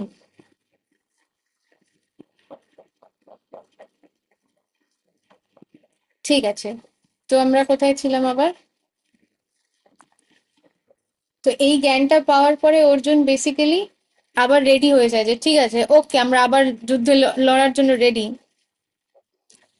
তো আমরাও এই ভগবত গীতাটা পড়ার পর এটা আমাদের সাথে কি কানেকশন? এবার অর্জুন তো ঠিক আছে, ও নয় কুরুক্ষেত্রের যুদ্ধে ছিল, আম, কৃষ্ণা ওকে ভগবত গীতার জ্ঞান দিল, আর অর্জুন যুদ্ধ লড়ার জন্য রেডি। এবার আমাদের আমাদের মনে হতে পারে যে আমরা তো আর কোনো যুদ্ধ লড়তে যাচ্ছি না, তো আমরা এই ভগবত গীতার জ্ঞানটা মানে আমাদের কিভাবে ইউজ হবে? এবার আমাদের বুঝতে হবে যে আমরা কিন্তু প্রত্যেক দিনই একটা কুরুক্ষেত্রের যুদ্ধে আছি, সেটা আমরা বুঝতে পারি না, আমরা জানি না, কিন্তু আমাদের এই লাইফ ইটসেলফ একটা ব্যাটল ফিল্ড। কারণ জন্ম মৃত্যু জরা ব্যাধি, নানান রকমের আপস এন্ড ডাউনস আসবে, আর এই প্রত্যেকটা মুহূর্তে আমরা কিভাবে এই সিচুয়েশন গুলোতে ডিল করছি, কি করছি, কি না করছি, এইটার উপরে ডিপেন্ড করবে যে আমরা কোন কর্ম অর্জন করছি। আর সেই কর্মের উপরে ডিপেন্ড করবে যে আমরা কোন ফলটা বসে গাছের উপরে খাবো। তো এইটা হচ্ছে একেবারে প্র্যাকটিক্যাল জিনিস, যেটা কৃষ্ণ অর্জুনকে বোঝাচ্ছে, যে প্র্যাকটিক্যালি আমাদের কি করা উচিত, যাতে আমাদের দৈনন্দিন জীবনে আমরা অর্জুনের মতন রাইট ডাইরেকশনে এগোতে পারি।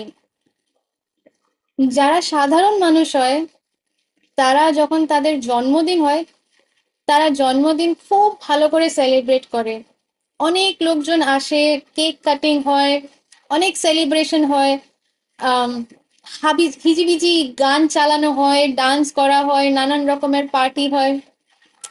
কিন্তু যারা ভক্ত হয় তারাও কিন্তু এগুলো করে, হিজিবিজি গান হয় না, তারা সংকীর্তন করে, ডান্স করে।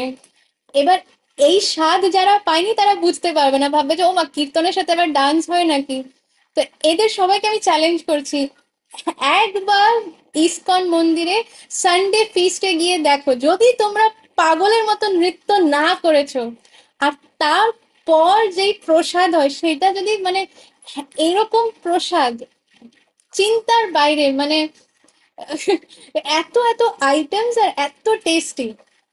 আর অনেকজন বলতে পারে কি ডিম ছাড়া কি আবার কেক হয় নাকি? তাহলে ইসকনের কেক খেয়ে দেখো, তোমরা ডিমওয়ালা কেক ভুলে যাবে।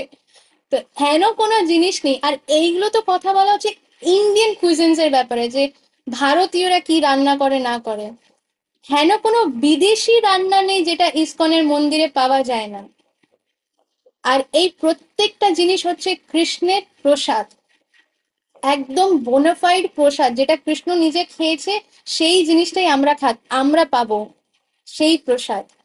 তো যাই হোক, তো আমি বলছিলাম যে যারা সাধারণ মানুষ, তারা তারা যেরকম প্রত্যেক দিন ভোরবেলা যখন চোখ খোলে, প্রত্যেক সূর্য যখন আহ সূর্য উদয় যেটা হচ্ছে সানরাইজ, সেই সানরাইজের সাথে তারা এগিয়ে যাচ্ছে মৃত্যুর দিকে প্রত্যেক দিন।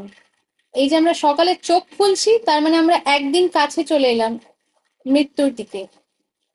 কিন্তু যারা ভক্তি করছে, তারা আনন্দ পাচ্ছে যে আমি একদিন কাছে এলাম আমার কৃষ্ণর কাছে যাওয়ার কাছ থেকে, আরো একদিন এগিয়ে এলাম, আর কিছু বছর বা হোয়াট এভার কৃষ্ণকে দেখার। কৃষ্ণ ওয়েট করে আছে, আর ভক্তরাও ওয়েট করে আছে কৃষ্ণকে দেখবে। কিন্তু যারা সাধারণ মানুষ, তারা এখনো এই রস আস্বাদন করতে পারেনি বলে তারা হয়তো এটা বুঝতে পারছে না এখন অব্দি।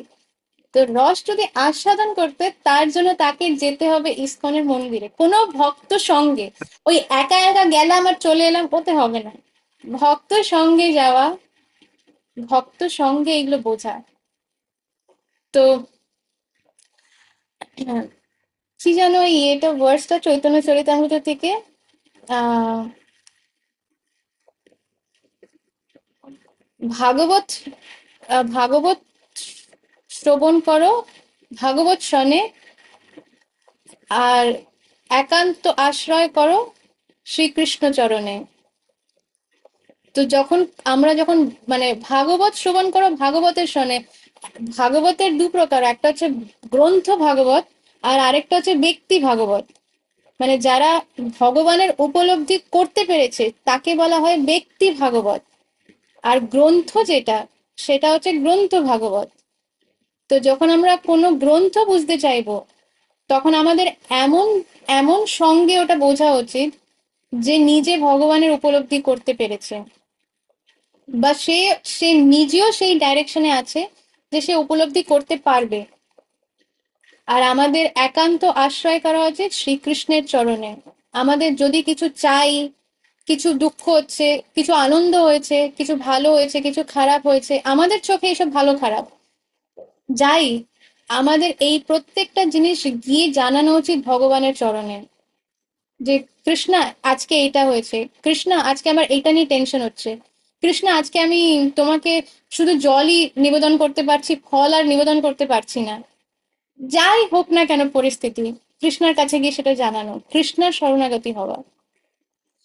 তো এইটাই হচ্ছে অর্জুন আর এই কৃষ্ণার রিলেশনের। আর এইটারই এটা যে অর্জুন ছিল ব্যাটল ফিল্ডে, আমরা আমাদের এভরিডে লাইফে প্রত্যেকদিন যে সকালে চোখ খুলছি, আজ যে কি হবে, পরের মুহূর্তে যে কি হবে আমরা জানি না। কেউ কি জানে যে পরের মুহূর্তে কি হবে? না, জানি না। তো সেই কারণে আমরা প্রত্যেক মুহূর্তেই কিন্তু মায়া দেবী মানে দাঁড়িয়ে আছে চর মারার জন্য, কিন্তু আমরা বুঝতে পারি না। আমরা ওয়েট করে থাকি যে আরে এই মায়ার যা মানে রস, কি মজা, কি আনন্দ, আরে কোন সময় এমন চর মেরে সব দাঁতগুলো বের করে দেবে, কোনো ঠিক নেই। তাই সতর্ক থাকা। অর্জুন তো তাও জানতো যে সে কুরুক্ষেত্রের মানে রণভূমিতে আছে, আমরা তো জানিই না, আমাদের তো সেই জ্ঞানই এখনো হয়নি। তাই খুব খুব কেয়ারফুল থাকা উচিত। আর ভগবানের এই ভগবত গীতার এই জ্ঞানটাকে বোঝার চেষ্টা করা উচিত। তো এই পিকচার থেকে আমরা আজ কটা বাজে এখন, ঠিক আছে, আমরা আজকের জন্য এইখানেই স্টপ করি। আর আমরা যদি কোনো প্রশ্ন, কোনো ডাউটস বা কোনো যদি ফিডব্যাক থাকে, কিছু যদি কেউ বলতে চায়, কেউ শেয়ার করতে চায়, তাহলে সেই ডিসকাশনের জন্য রাখবো, নাহলে আমরা স্টপ করব। আচ্ছা, আমি দেখতে পাচ্ছি। আচ্ছা ঠিক আছে, আমি একটা কাজ করছি, রতিকা মাতাজিকে আগে আনমিউট করুন। মাতাজি আগে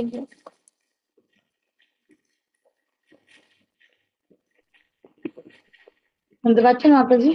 হ্যাঁ মাতাজি, হরে কৃষ্ণ। প্রণাম। বলছি আমি ওই নৃসিংহদেব আর প্রহ্লাদের কথাটা আরেকদিন শুনবো। হ্যাঁ, আমি এখনই বলছি, এই জন্যই আমি এই টাইমটা রেখেছি। কেননা আমি নৃসিংহদেব গৃহে বাস করি, আমার বাড়িতে নৃসিংহদেব আছেন। আচ্ছা নারায়ণ শিলা, নারায়ণ শিলা। মাতাজি, আপনার কথাটা কেটে কেটে যাচ্ছে। আপনার বাড়িতে নৃসিংহদেব আছেন, মানে হ্যাঁ, বিগ্রহ আছে? নারায়ণ শিলা, নারায়ণ শিলা। নারায়ণ শিলা, আচ্ছা আচ্ছা আচ্ছা আচ্ছা, ঠিক আছে, ভালো মাতাজি। হম, এই জন্য আমি একটু জানতে চাই ওনার সম্পর্কে। আপনি ভালো করে সেবা করুন মাতাজি। হ্যাঁ, চেষ্টা করি। হ্যাঁ, শিবরাম শিলা যখন আছে, সে তাকে বলা হয় সাক্ষাৎ ভগবান, মানে কৃষ্ণ স্বয়ং। তো যখন উনি এসেই গেছেন, উনি কৃপা করে দিয়েছেন। হুম। আর এই কৃপার জন্যই হয়তো আজকে আপনি মানে আমাদের সাথে কানেক্টেড হয়েছেন মাঝে। এই কৃপার কারণে অবশ্যই ঠিক আছে। আমরা একদিন এটার জন্য একটা স্পেশাল ক্লাস রাখবো, তাহলে আমরা এটা বুঝতে। আচ্ছা, আমি নেক্সট আর কারা কারা আচ্ছা হ্যাঁ, অনুভব প্রভু হ্যান্ড রেজ করেছে। হ্যাঁ, লালমোহন প্রভুর কাছে আমি তারপর নেক্সট আসছি।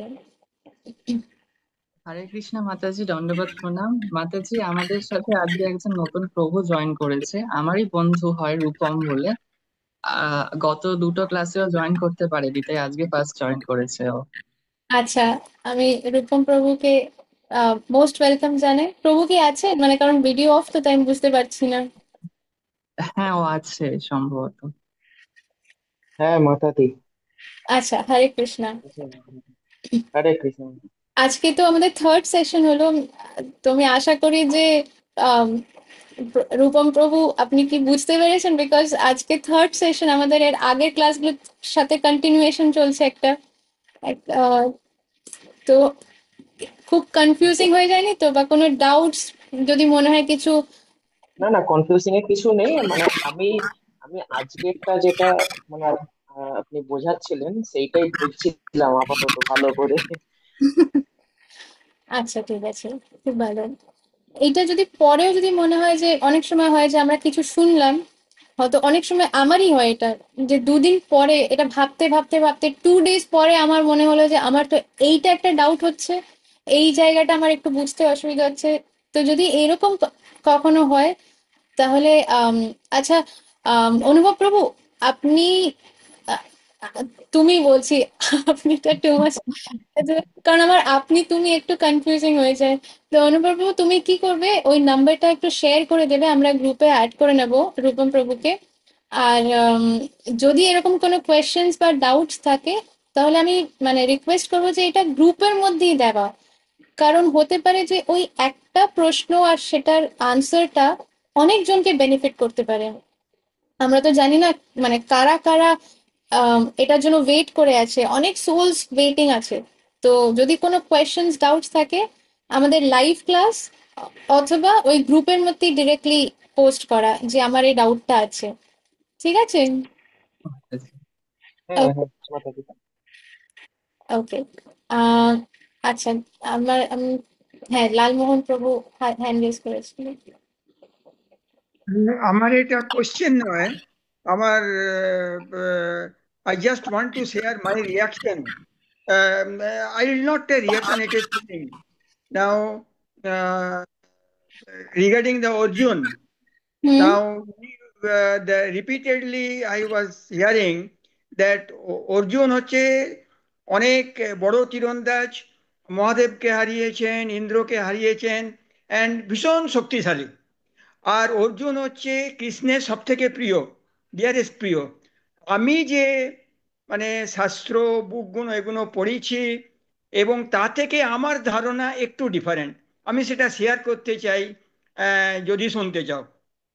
আচ্ছা, এটা কোন বই থেকে প্রভু? আগে শোনো আমার কথাটা। Okay, so what I have listened that the first of all, that Arjun was not the best is a tirandaj. ওর থেকে সুপ্রিয় কর্ণ অর্জুনের থেকে অনেক, সুপ্রিয় কর্ণ ছিল পরশুরামের শিষ্য এবং অর্জুনের থেকে অনেক অনেক বেশি কুশল তীরন্দাজ। এবং দিব্যাস্ত্র যেটা অর্জুনের কাছে ছিল, কি কর্ণের শক্তি ছিল তার থেকে অনেক বেশি। কারণ যখন অর্জুন ব্রহ্মাস্ত্র প্রয়োগ করতে চায় তখন সুপ্রিয় ভগবত অস্ত্র, যেটা তো না ব্রহ্মাস্ত্র থেকে হতো তার থেকে বেশিও প্রয়োগ করতে চেয়েছিল, কিন্তু স্টপ করে দিয়েছিল। তাহলে তো পুরো সংসারটা একেবারে ধ্বংস হয়ে যাবে। তারপরে প্রিয়র কথা বলছো, dear most, but I think the conversation between Krishna and সুপ্রিয় Karna in Mahabharata, the Krishna was loving Karno much more than he was loving to Arjuna. That's what my feeling. In the different conversation, what I have listened it, that and even only in one case when Karno died, was killed, it is only in that time the tears came out from Krishna's house, the Krishna's eyes. এটা আমি আর কোনো যোদ্ধার থেকে দেখিনি। এই যে actually অর্জুনের থেকে কর্ণ অনেক বেশি শক্তিশালী। অর্জুন এটা করতে পেরেছে only for the aid of Krishna, only Krishna সহায়তেই এটা করতে পেরেছে। Without without Krishna without Krishna Arjun is no higher near to Karna. And truly speaking, Krishna was loving Karna more than Arjuna. Different things are there. That is a scene between king তোনা জয়দ্রথর সঙ্গে যখন কর্ণ acid যুদ্ধ করতে যায়, জয়যুদ্ধের সাথে তখন কৃষ্ণ যুদ্ধ করে, ওদের যে কনভারসেশন তা থেকে আমার ফিলিং হচ্ছে যে যে কৃষ্ণর যে লাভ কর্ণের প্রতি সেটা অনেক অনেক বড়। এটা আমার ফিলিং। ওকে, এবার আমি বলি প্রভু, হ্যাঁ, তুমি যেটা শেয়ার করেছো এটা কোন শাস্ত্র থেকে এটা বলো, আমি তো আর বলছি যে মহাভারত মহাভারত। সো এইখানে এইখানে কোথাও লেখা নেই যে Arjun was the greatest warrior. মানে আমি এরকম বলিনি যে অর্জুনের থেকে ওপরে কেউ নেই। I said Arjun is very মানে he is one of the greatest warriors. যে অ্যান্ড অর্জুন ইন্দ্রকে হারিয়েছে, ঠিক আছে, এই যে যতজনকে হারানোর কথা বললাম। এবার ব্যাপারটা হচ্ছে এইখানে ডিফারেন্সটা। কর্ণ, কৃষ্ণ ভগবদ গীতায় বলেছে যে আমি কিন্তু কারোর প্রতি পার্শিয়াল না। কৃষ্ণ যদি কারোর প্রতি পার্শিয়াল হতো তাহলে সে পরমাত্মা রূপে সবার ভেতরে বাস করতেন না। কতজন তো কৃষ্ণকে মানতেই চায় না, কতজন তো ভগবানের নামে কত বাজে কথা বলে, কিন্তু ভগবান কারোর প্রতি পার্শিয়াল না।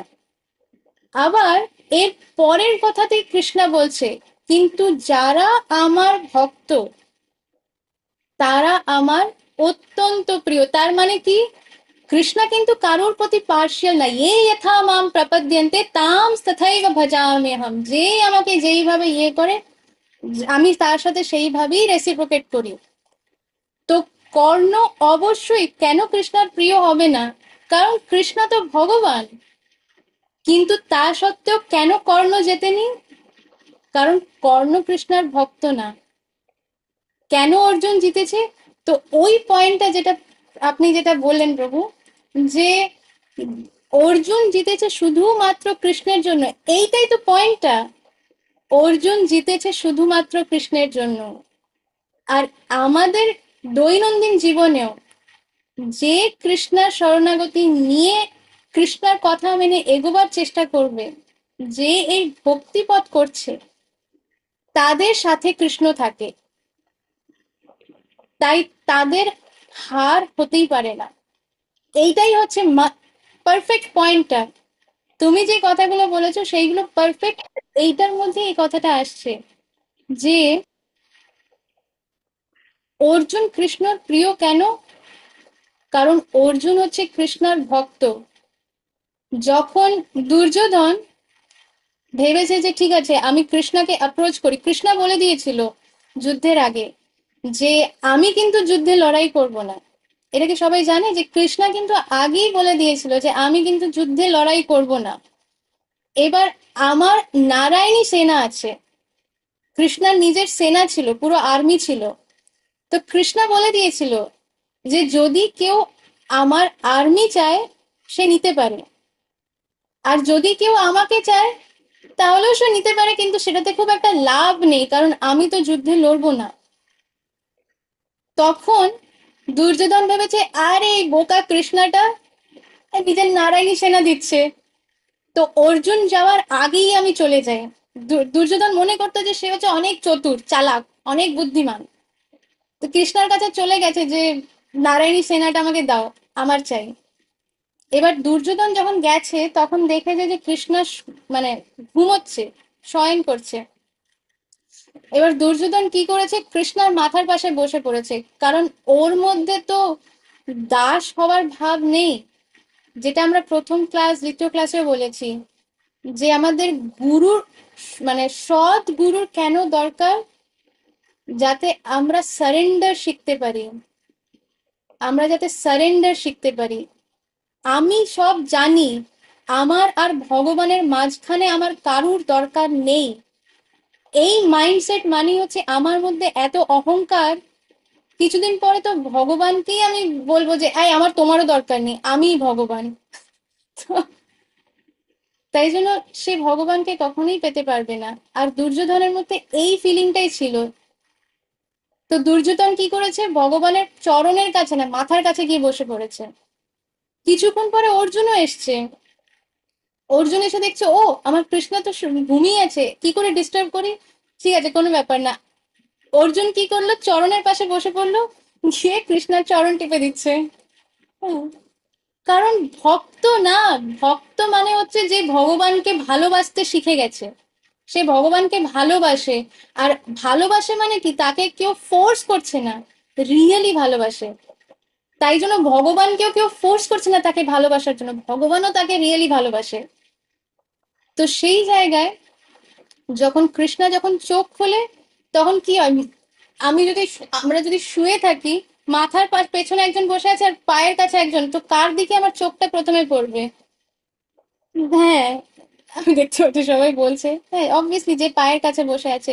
কৃষ্ণা চোখ খুলি অর্জুনের দিকে চোখ পড়েছে, বলেছে আরে অর্জুন তুমি এসেছো, ডাকুনি কেন আমাকে? তখন দুর্যোধন দেখছে আরে আমি প্রথমে এলাম আর ওকে দেখছে। হ্যাঁ, তখন সঙ্গে সঙ্গে দুর্যোধন বলে উঠেছে যে আমি এখানে কিন্তু আগে এসেছি, তাই আমাকে কিন্তু বলার অধিকার আগে আমাকে দিতে হবে। তখন কৃষ্ণ বলছে ও তুমিও এসছো, আচ্ছা বলো। তো তাহলে কি কৃষ্ণা দুর্যোধনকে ভালোবাসতো না? এরা সবাই কৃষ্ণার পার্ষদ, কারণ কুরুক্ষেত্রের যুদ্ধের মধ্যে যতজন নিজেদের, এই পরের ছবিতেই আসবে, যতজন নিজের প্রাণ মানে হারিয়েছে কুরুক্ষেত্রের যুদ্ধে, তারা সবাই কিন্তু কৃষ্ণাকে এনভি করত, দ্বেষ কৃষ্ণার প্রতি। কিন্তু তারা যখন দেহ রেখেছে তারা ডাইরেক্টলি কিন্তু স্পিরিচুয়াল ওয়ার্ল্ড পেয়েছে। তো তার মানে তারা সবাই কিন্তু কৃষ্ণার প্রিয়, তার মধ্যে কর্ণ ইনক্লুডেড। কর্ণ কেন, দুর্যোধন ইনক্লুডেড, দুঃশাসন যে এত বাজে কাজ করেছে। কিন্তু Bhishma Dronacharya they were not envy to Krishna. না দ্যাট ইজ আমরা যখন ভগবত গীতা পড়বো তখন আমরা এটা ডিসকাস করব, কারণ আগে থেকে এত কথা বললে পরে যারা জানে না তাদের জন্য অনেক কনফিউজিং হয়ে যাবে। তাই জন্য যখন আমরা এগোবো, এই কারণেই আমি এক একটা ছবি ধরে কেন বোঝাচ্ছি, কারণ আমি জাম্প করতে চাই না যে প্রথম শ্লোকেই চলে গেলাম। এই জন্য এক একটা ছবি ধরে এক একটা পাতা ধরে কথা এই জন্যই বলা, যাতে আমরা তবে তবে একটা ক্লিয়ারেন্স তুমি যা বললে, যে আমি যা জানি আমি বলছি যে এই যে নারায়ণ, একদিকে কৃষ্ণা আর একদিকে নারায়ণী সেনা, একদিকে কৃষ্ণা উনি কোনো অস্ত্র নেবেন না, আর একদিকে ওনার নারায়ণ সেনায়, এই যে টিংটা, এটা এটা যখন মানে দুর্যোধন আগে এসে মাথার দিকে বসলো, তারপরে অর্জুন এসে পায়েতে বসলো, তখনও পর্যন্ত এটা জানা ছিল না। কৃষ্ণ এটা রিভিল করেছিল আফটার আফটার আফটার হি তো না গট আপ ফ্রম স্লিপ, আমার মনে হচ্ছে এইটা না। হ্যাঁ, অর্জুন এটা জানতো না, আর অর্জুন এটা কেয়ার করতো না। দুর্যোধন গেছিল তাকে জিজ্ঞেস মানে বলবার জন্য, গিয়ে ওখানে but not for the Narayani Sena. Actually Duryodhan Duryodhan came to take Krishna on his side. Basically he did not, উনি কিন্তু কৃষ্ণাকে চাননি, উনি চেয়েছেন কৃষ্ণার এই সেনাটাকে। এই কারণেই চেয়েছে, মানে দুর্যোধনের ইন্টেনশন ছিল আর্মি, কারণ দুর্যোধন হচ্ছে অভক্ত। অভক্তের মাইন্ডসেট কি হয়, এবার এটা খুব ইম্পর্টেন্ট পয়েন্ট, লালমোহন প্রভু যেহেতু এই পয়েন্টটা এনেছে, সেই কারণে এখন আমাকে এটা, এই জায়গাটা ক্ল্যারিফাই করতে হবে যে একটা অভক্তের বা সাধারণ এই যে ম্যাটেরিয়াল ওয়ার্ল্ডের মধ্যে, ভৌতিক জগতের মধ্যে মানুষের মানসিকতা কি হয়, যে আমার আমার কাছে যদি টাকা থাকে তাহলে পরে আমার কোনো ভয় নেই, আমার কাছে ভালো ইন্স্যুরেন্স পলিসি থাকলে আমার কোনো ভয় নেই, আমার অনেক বড় বড় ডাক্তারের চেনা আছে তাই আমার কোনো ভয় নেই, আমার পরিবার আমাকে অনেক সাপোর্ট করে, আমার বাবা মা সন্তান অনেক সাপোর্ট করে তাই আমার ভয় পাওয়ার কোনো ব্যাপার নেই। এইটা হচ্ছে একটা ভৌতিক, মানে কি বলে, ম্যাটেরিয়ালিস্টিক লোকজনের, মানে একটা ম্যাটেরিয়ালিস্টিক পার্সনের মাইন্ডসেট। সিনের মধ্যে ভগবান বলে কিছু নেই, কিন্তু একটা ভক্তের মাইন্ডসেট হচ্ছে আমার কাছে না থাক টাকা পয়সা ইন্স্যুরেন্স ভালো ডাক্তার মোক্তার কিচ্ছু নাই আমার কাছে, আমার কাছে কৃষ্ণ থাকলেই হবে। রাখবি মারবি যো ইচ্ছা তোমার, নিত্য দাস প্রতি তুয়া অধিকার। আমাকে রাখতে চাও রাখো, মারতে চাও মারো, আমি তোমার নিত্য দাস কৃষ্ণ। আমার আমাকে তুমি যেইভাবে নাচাতে চাও সেইভাবে নাচাও। এইটা হচ্ছে একটা ভক্তের মেন্টালিটি। এই মেন্টালিটিটা শুনেই তো অর্ধেকজন পালিয়ে যায়, ও বাবা ভক্ত মানে আমার কাছে টাকা পয়সা না থাকলে এই কৃষ্ণকে নিয়ে আমি কি করব। এইটা হচ্ছে দুর্যোধনের মেন্টালিটি। ওই কৃষ্ণার কাছে যদি নারায়ণী সেনা না থাকতো, দুর্যোধন আসতোই না, পাত্তাই দিত না কৃষ্ণাকে।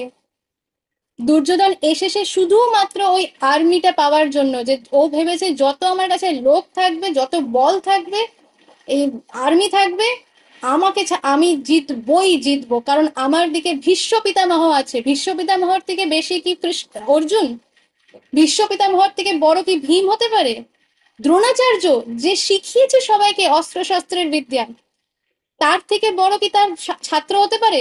টিচারের থেকে বড় কি ছাত্র জানতে পারে না? তো যার দিকে দ্রোণাচার্য আছে, ভীষ্ম পিতামহ আছে, সে কখনো হারতে পারে না? এইটাই হচ্ছে একটা ভৌতিক জগতের মেন্টালিটি, যে আমার কাছে সব আছে, আমার এই ভক্তি ভক্তির করার দরকার নেই, ও নাম জপ করে কি হবে আমার। এরা হচ্ছে দুর্যোধন মেন্টালিটি। আর যখন কৃষ্ণ এই কথাটা বলে যে আমি কোনো আমি লড়বো না, তখন তখন দুর্যোধন বলে যে ঠিক আছে, আমি তোমার নারায়ণী সেনাটা নেব। আর কৃষ্ণাকে যখন জিজ্ঞেস করে যে কৃষ্ণ তুমি, না অ্যাকচুয়ালি কৃষ্ণা এটা বলে তখন যে যেহেতু আমার চোখ অর্জুনের দিকে প্রথম পড়েছে তাই আমি অর্জুনকেই প্রথম চান্সটা দিতে চাই। তখন দুর্যোধন ভীষণ রেগে যায়, আর দুর্যোধনের ভয় করতে লাগে যে যদি অর্জুন বলে যে না কৃষ্ণা তোমার নারায়ণী সেনা আমায় দিয়ে দাও, তাহলে তখন দুর্যোধনের ভয় হয় মনের মধ্যে যে এ মা, ওকে প্রথম চান্সটা দিল, ও যদি আর্মিটা নিয়ে নেয় তাহলে এই কৃষ্ণাকে নিয়ে আমি কি করব। তখন অর্জুন বলে কৃষ্ণা আমার তোমার ওই নারায়ণী সেনা চাই না, আমার তোমাকেই চাই। তখন দুর্যোধন মনে মনে বলছে আহ ভালো হয়েছে, বোকা কোথাকার একটা গাধা গবেট মূর্খদের গ্রেট, পুরো আর্মিটাকে ছেড়ে এই কৃষ্ণাকে নিচ্ছে। এদিকে কৃষ্ণা কিন্তু অর্জুনকে কনভিন্স করছে যে অর্জুন আমি কিন্তু লড়াই করবোই না, তুমি আমাকে নিয়ে কি করবে, তোমার আমার থাকাতে কিন্তু কোনো গ্যারেন্টি নেই যে তুমি জিতবে না হারবে। তখন অর্জুন বলছে আমার ওতে কোনো যায় আসে না, আমি তোমাকেই চাই কৃষ্ণা। এইটা হচ্ছে একটা ভক্তের মেন্টালিটি। Oh, Arjun বলছে যে win or loss in the war is not my gain or loss. I don't care that. I want you. You, you have to be with me. Win or loss, that is immaterial to me. Correct. এটা ইংলিশে আপনি যেটা বললেন ওটাই আমি বাংলায় বললাম যাতে সবার বুঝতে সুবিধা হয়। তো তো এই জায়গায় এইটা একটা খুব ইম্পর্টেন্ট পয়েন্ট যেটা লালমোহন প্রভু এনেছে বলে এটা আজকেই ডিসকাস হলো।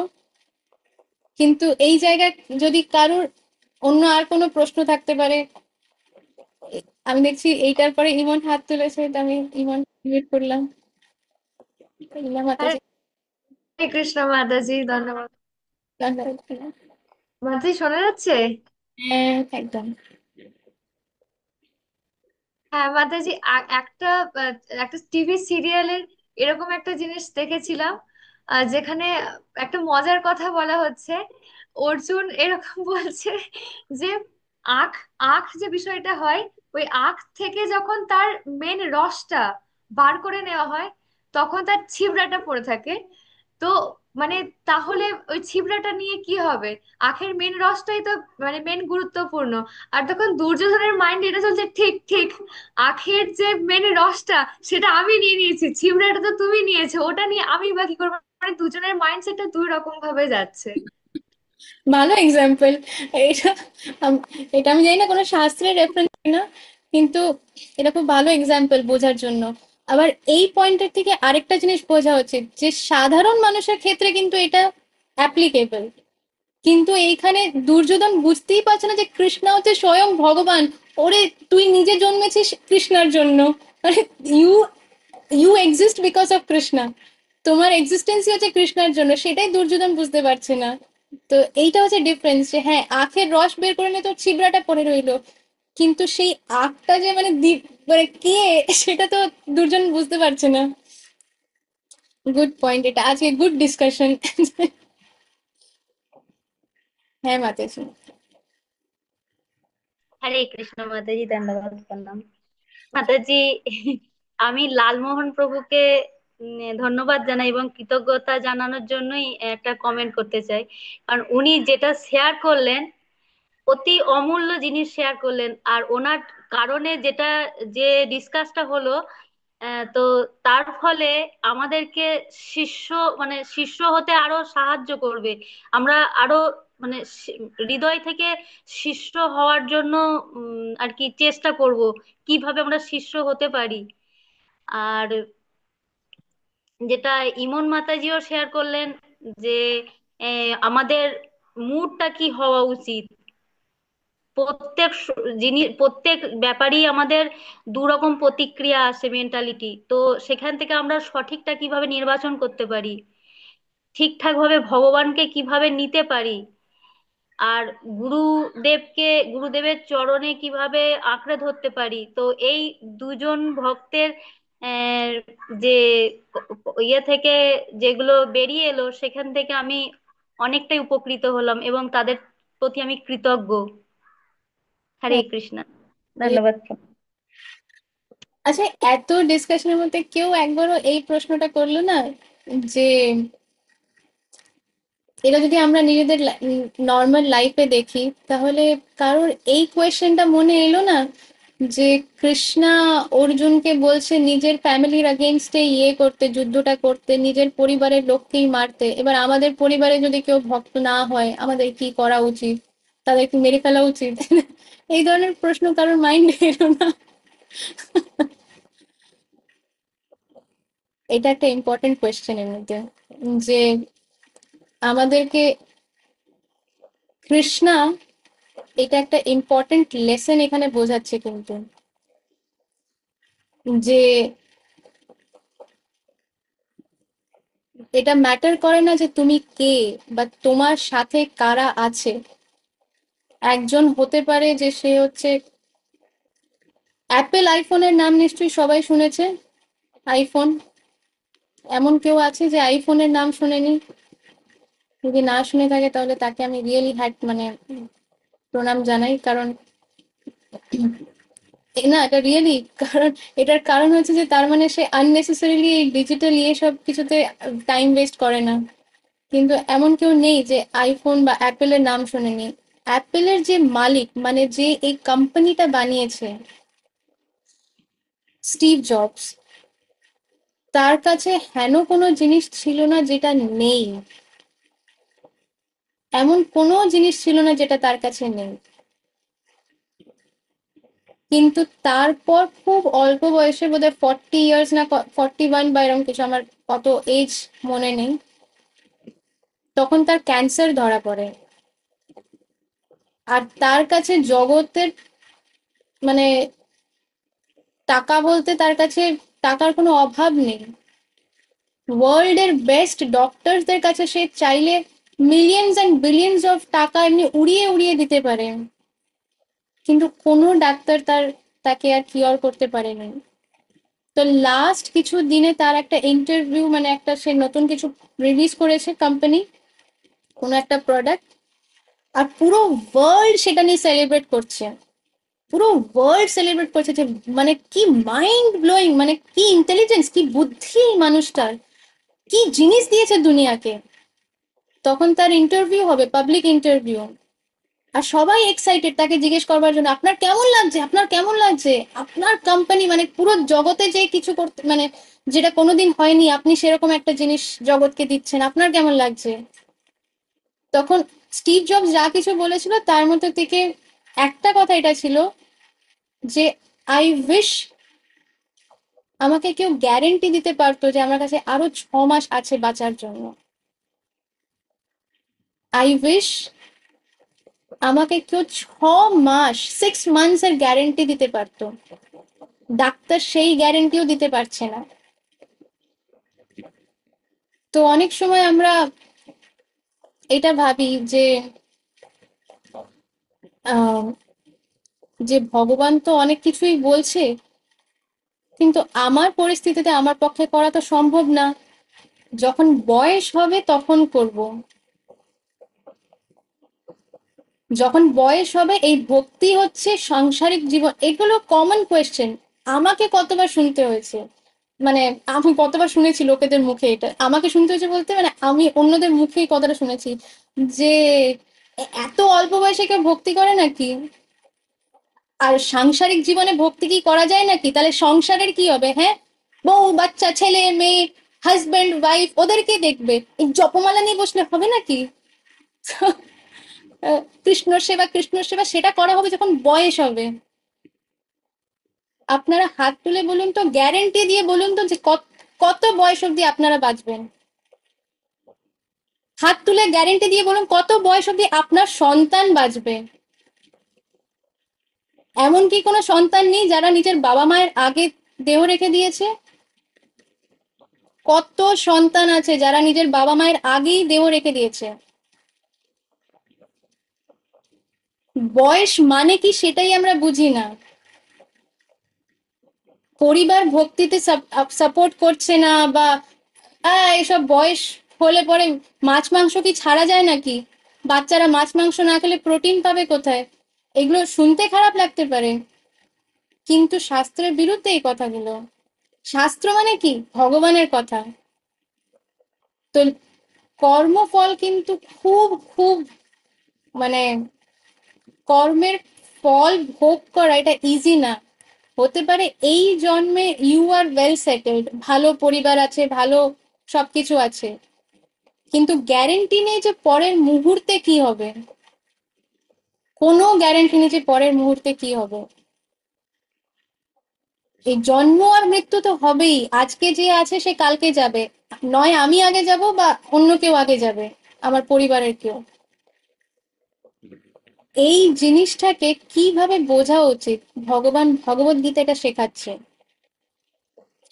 এইটা কিভাবে নেওয়া উচিত, এরপর আমাদের কি করা উচিত, এর আগে আমাদের কি করা উচিত, এইগুলো প্রত্যেকটা জিনিস। তো এটা কি দৈনন্দিন জীবনের প্র্যাকটিক্যাল আমাদের লাইফ শেখাচ্ছে না কৃষ্ণা? এটা কি অনলি ফর অর্জুন যে কুরুক্ষেত্র যুদ্ধে আছে? তো কেন ওই কথাটা যে অর্জুন যে মানে অর্জুন গ্রেটেস্ট ওয়ারিয়ার নাকি কর্ণ গ্রেটেস্ট ওয়ারিয়ার, এটার কোনো টপিকই না। কর্ণ কেন, অন্য মর্ণ চর্ণ যত কেউ গ্রেটেস্ট ওয়ারিয়ার হতে পারে, কিন্তু কথাটা হচ্ছে অর্জুন হচ্ছে ভক্ত।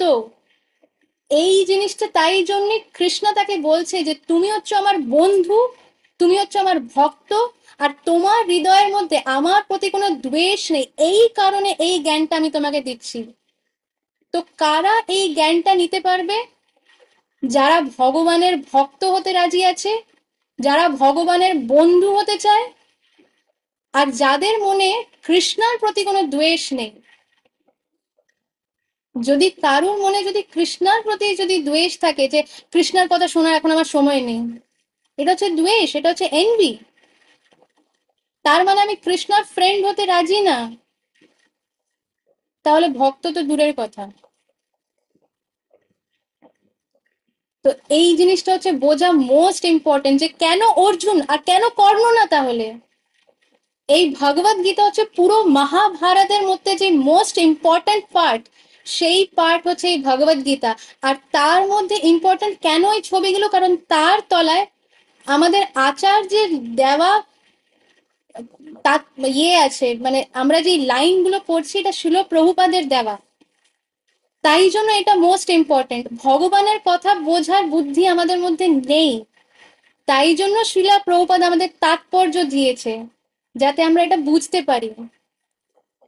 তো এইটা বোঝা ভেরি ইম্পর্টেন্ট, এইটা আমাদের বুঝতে হবে। উম, এইখানে তো এই এই এইটা হচ্ছে ইম্পর্টেন্ট পার্ট, এটা হচ্ছে ইম্পর্টেন্ট অ্যাসপেক্টটা, এসেন্সটা এই ক্লাস, মানে এই ভগবত গীতা স্টাডির থেকে যাতে আমরা যেই এসেন্সটাকে বাংলাতে কি বলে, সার মর্ম যেটা, তাই তো, সার মর্ম। তো আমি আমি আপনাদের দিকে তাকাচ্ছি কারণ আমি হয়তো বাংলা ওয়ার্ডটা হয়তো ভুল বলতে পারি। বাংলা ওয়ার্ড কেন হতে পারে যে মানে যেরকম এই যে বলার ইয়েতে হয়তো আমি বললাম যে অর্জুন হচ্ছে গ্রেটেস্ট ফাইটার, তো যেটা প্রভু আমাকে কারেক্ট করিয়ে দিলেন যে হি ওয়াজ নট, উনি গ্রেটেস্ট ফাইটার ছিলেন, ওনার থেকেও বড় কর্ণ, কারেক্ট। কিন্তু আমাদের পারপাস হচ্ছে এইটা বোঝা যে যখন আমরা কিছু বলছি এটার এসেন্সটা কি, এটার আসল সার মর্মটা কি। আমরা কি কর্ণ হতে চাই, না আমরা অর্জুন হতে চাই, এইটা বোঝা। তো যাই হোক, আজকের অনেক ডিপ, আর আমি অনেক মানে লালমোহন প্রভুকেও অনেক গ্র্যাটিটিউড জানাচ্ছি, আবার ইমনকেও গ্র্যাটিটিউড জানাচ্ছি, কারণ দুটো ইম্পর্টেন্ট পয়েন্ট আনার জন্য। ইমন একটা ভালো এক্সাম্পল দিয়েছে, আবার লালমোহন প্রভু একটা খুব ইম্পর্টেন্ট পয়েন্ট এনেছে, যেই কারণে আমরা এই আমি এই টপিকটাতে এটা শেয়ার করলাম। কারণ আমি ভাবছিলাম যে ঠিক আছে যখন এটা আসবে তখন বলবো, কিন্তু আমরা তো জানি না যে পরের মুহূর্তে কি আছে। তো যখন কৃষ্ণা চাইছে, বারে বারে যখন প্রভু এই কথাটা বলছে, তখন হয়তো কৃষ্ণা এটাই চাইছে যে আমি আজকেই এই কথাটা বলি। কারণ আমি নিজে কতদিন আছি তো ঠিক নেই, কৃষ্ণা নোজ, আমি জানি না। বা হতে পারে আপনাদের মধ্যে কৃষ্ণার খুব ডিয়ার, কৃষ্ণা হয়তো চায় যে আপনারা এই মুহূর্তের থেকেই যাতে এই ডাইরেকশন স্টার্ট করতে পারো, মানে মানে আর ডিলে না করে এই ডাইরেকশনে আসতে পারে। সেই কারণে হয়তো কৃষ্ণা চাইছে যে এই কথাগুলো, আমরা তো জানি না যে কোন সোল বসে আছে, তারা কৃষ্ণার কতটা প্রিয় আমরা জানি না। তো যাই হোক, এটার জন্য আমি অনেক অনেক অনেক থ্যাংক ইউ লালমোহন প্রভু, ইমন তোমাকেও থ্যাংক ইউ। ঠিক আছে, আর যদি কারোর কোনো কোয়েশ্চেন্স বা কোনো কোয়েরিজ না থাকে, কোনো ফিডব্যাক যদি না থাকে, তাহলে পরে আমরা এখানে স্টপ করবো। হরে কৃষ্ণ, বাঞ্ছা কল্পতরুভ্যশ্চ কৃপা সিন্ধুভ্য এব চ পতিতানাং পাবনেভ্যো বৈষ্ণবেভ্যো নমো নমঃ। অনন্ত কোটি বৈষ্ণব বৃন্দ কি জয়। আচ্ছা, এই লাস্টে আমি যেটা বলছি এটা হচ্ছে বৈষ্ণব প্রণাম মন্ত্র। অনেকজনের মনে আসতে পারে যে আমি তো এতগুলো মন্ত্র বলছি, এগুলো কি। তো আমি এই একটার কথা বললাম, এটা হচ্ছে বৈষ্ণব প্রণাম মন্ত্র। বৈষ্ণব হচ্ছে যারা বিষ্ণুজন, যারা ভগবানের ভক্ত। আপনারা সবাই এখানে আজকে শনিবার দিনকে, যেখানে তোমরা সবাই মানে অনেক ইয়াংস্টার্স আছে, অনেক এনজয় করতে পারো, আরো অন্য কিছু করতে পারো, তার জায়গায় তোমরা এই টাইমটা দিচ্ছ ভগবত গীতা শোনার জন্য। তাই জন্য ডেফিনেটলি ডেফিনেটলি কৃষ্ণা অনেক গ্লোরিয়াস প্ল্যানস আছে কৃষ্ণার এইসব ইয়াংস্টার্সদের উপরে, এতে কোনো ডাউট নেই। আর ইয়াংস্টার্স ছাড়া যারা মানে যারা ইয়াং না, একটু ইয়াং এর থেকে একটু বড়, তারা যারা আছে তাদেরকে অনেক অনেক কৃতজ্ঞতা জানাই কারণ অনেক রকম সংসারের কাজ থাকে, সবকিছু স্টপ করে একেবারে ভিডিও অন রেখে বসা শোনা, এটা আমি জানি ইজি না। তো আমি তাই জন্য সবাইকে আমার কৃতজ্ঞতা জানাচ্ছি, আর এইটা জানাবার জন্য এই বৈষ্ণব প্রণাম মন্ত্র।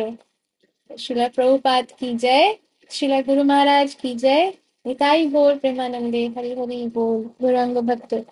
গৌরাঙ্গ কোটি ভক্তবৃন্দ কি জয়। ক্ষমা করুন মাতাজি কি জয়। জয়। কি बोल। শিলা প্রভুপাদ কি জয়, শিলা গুরু মহারাজ কি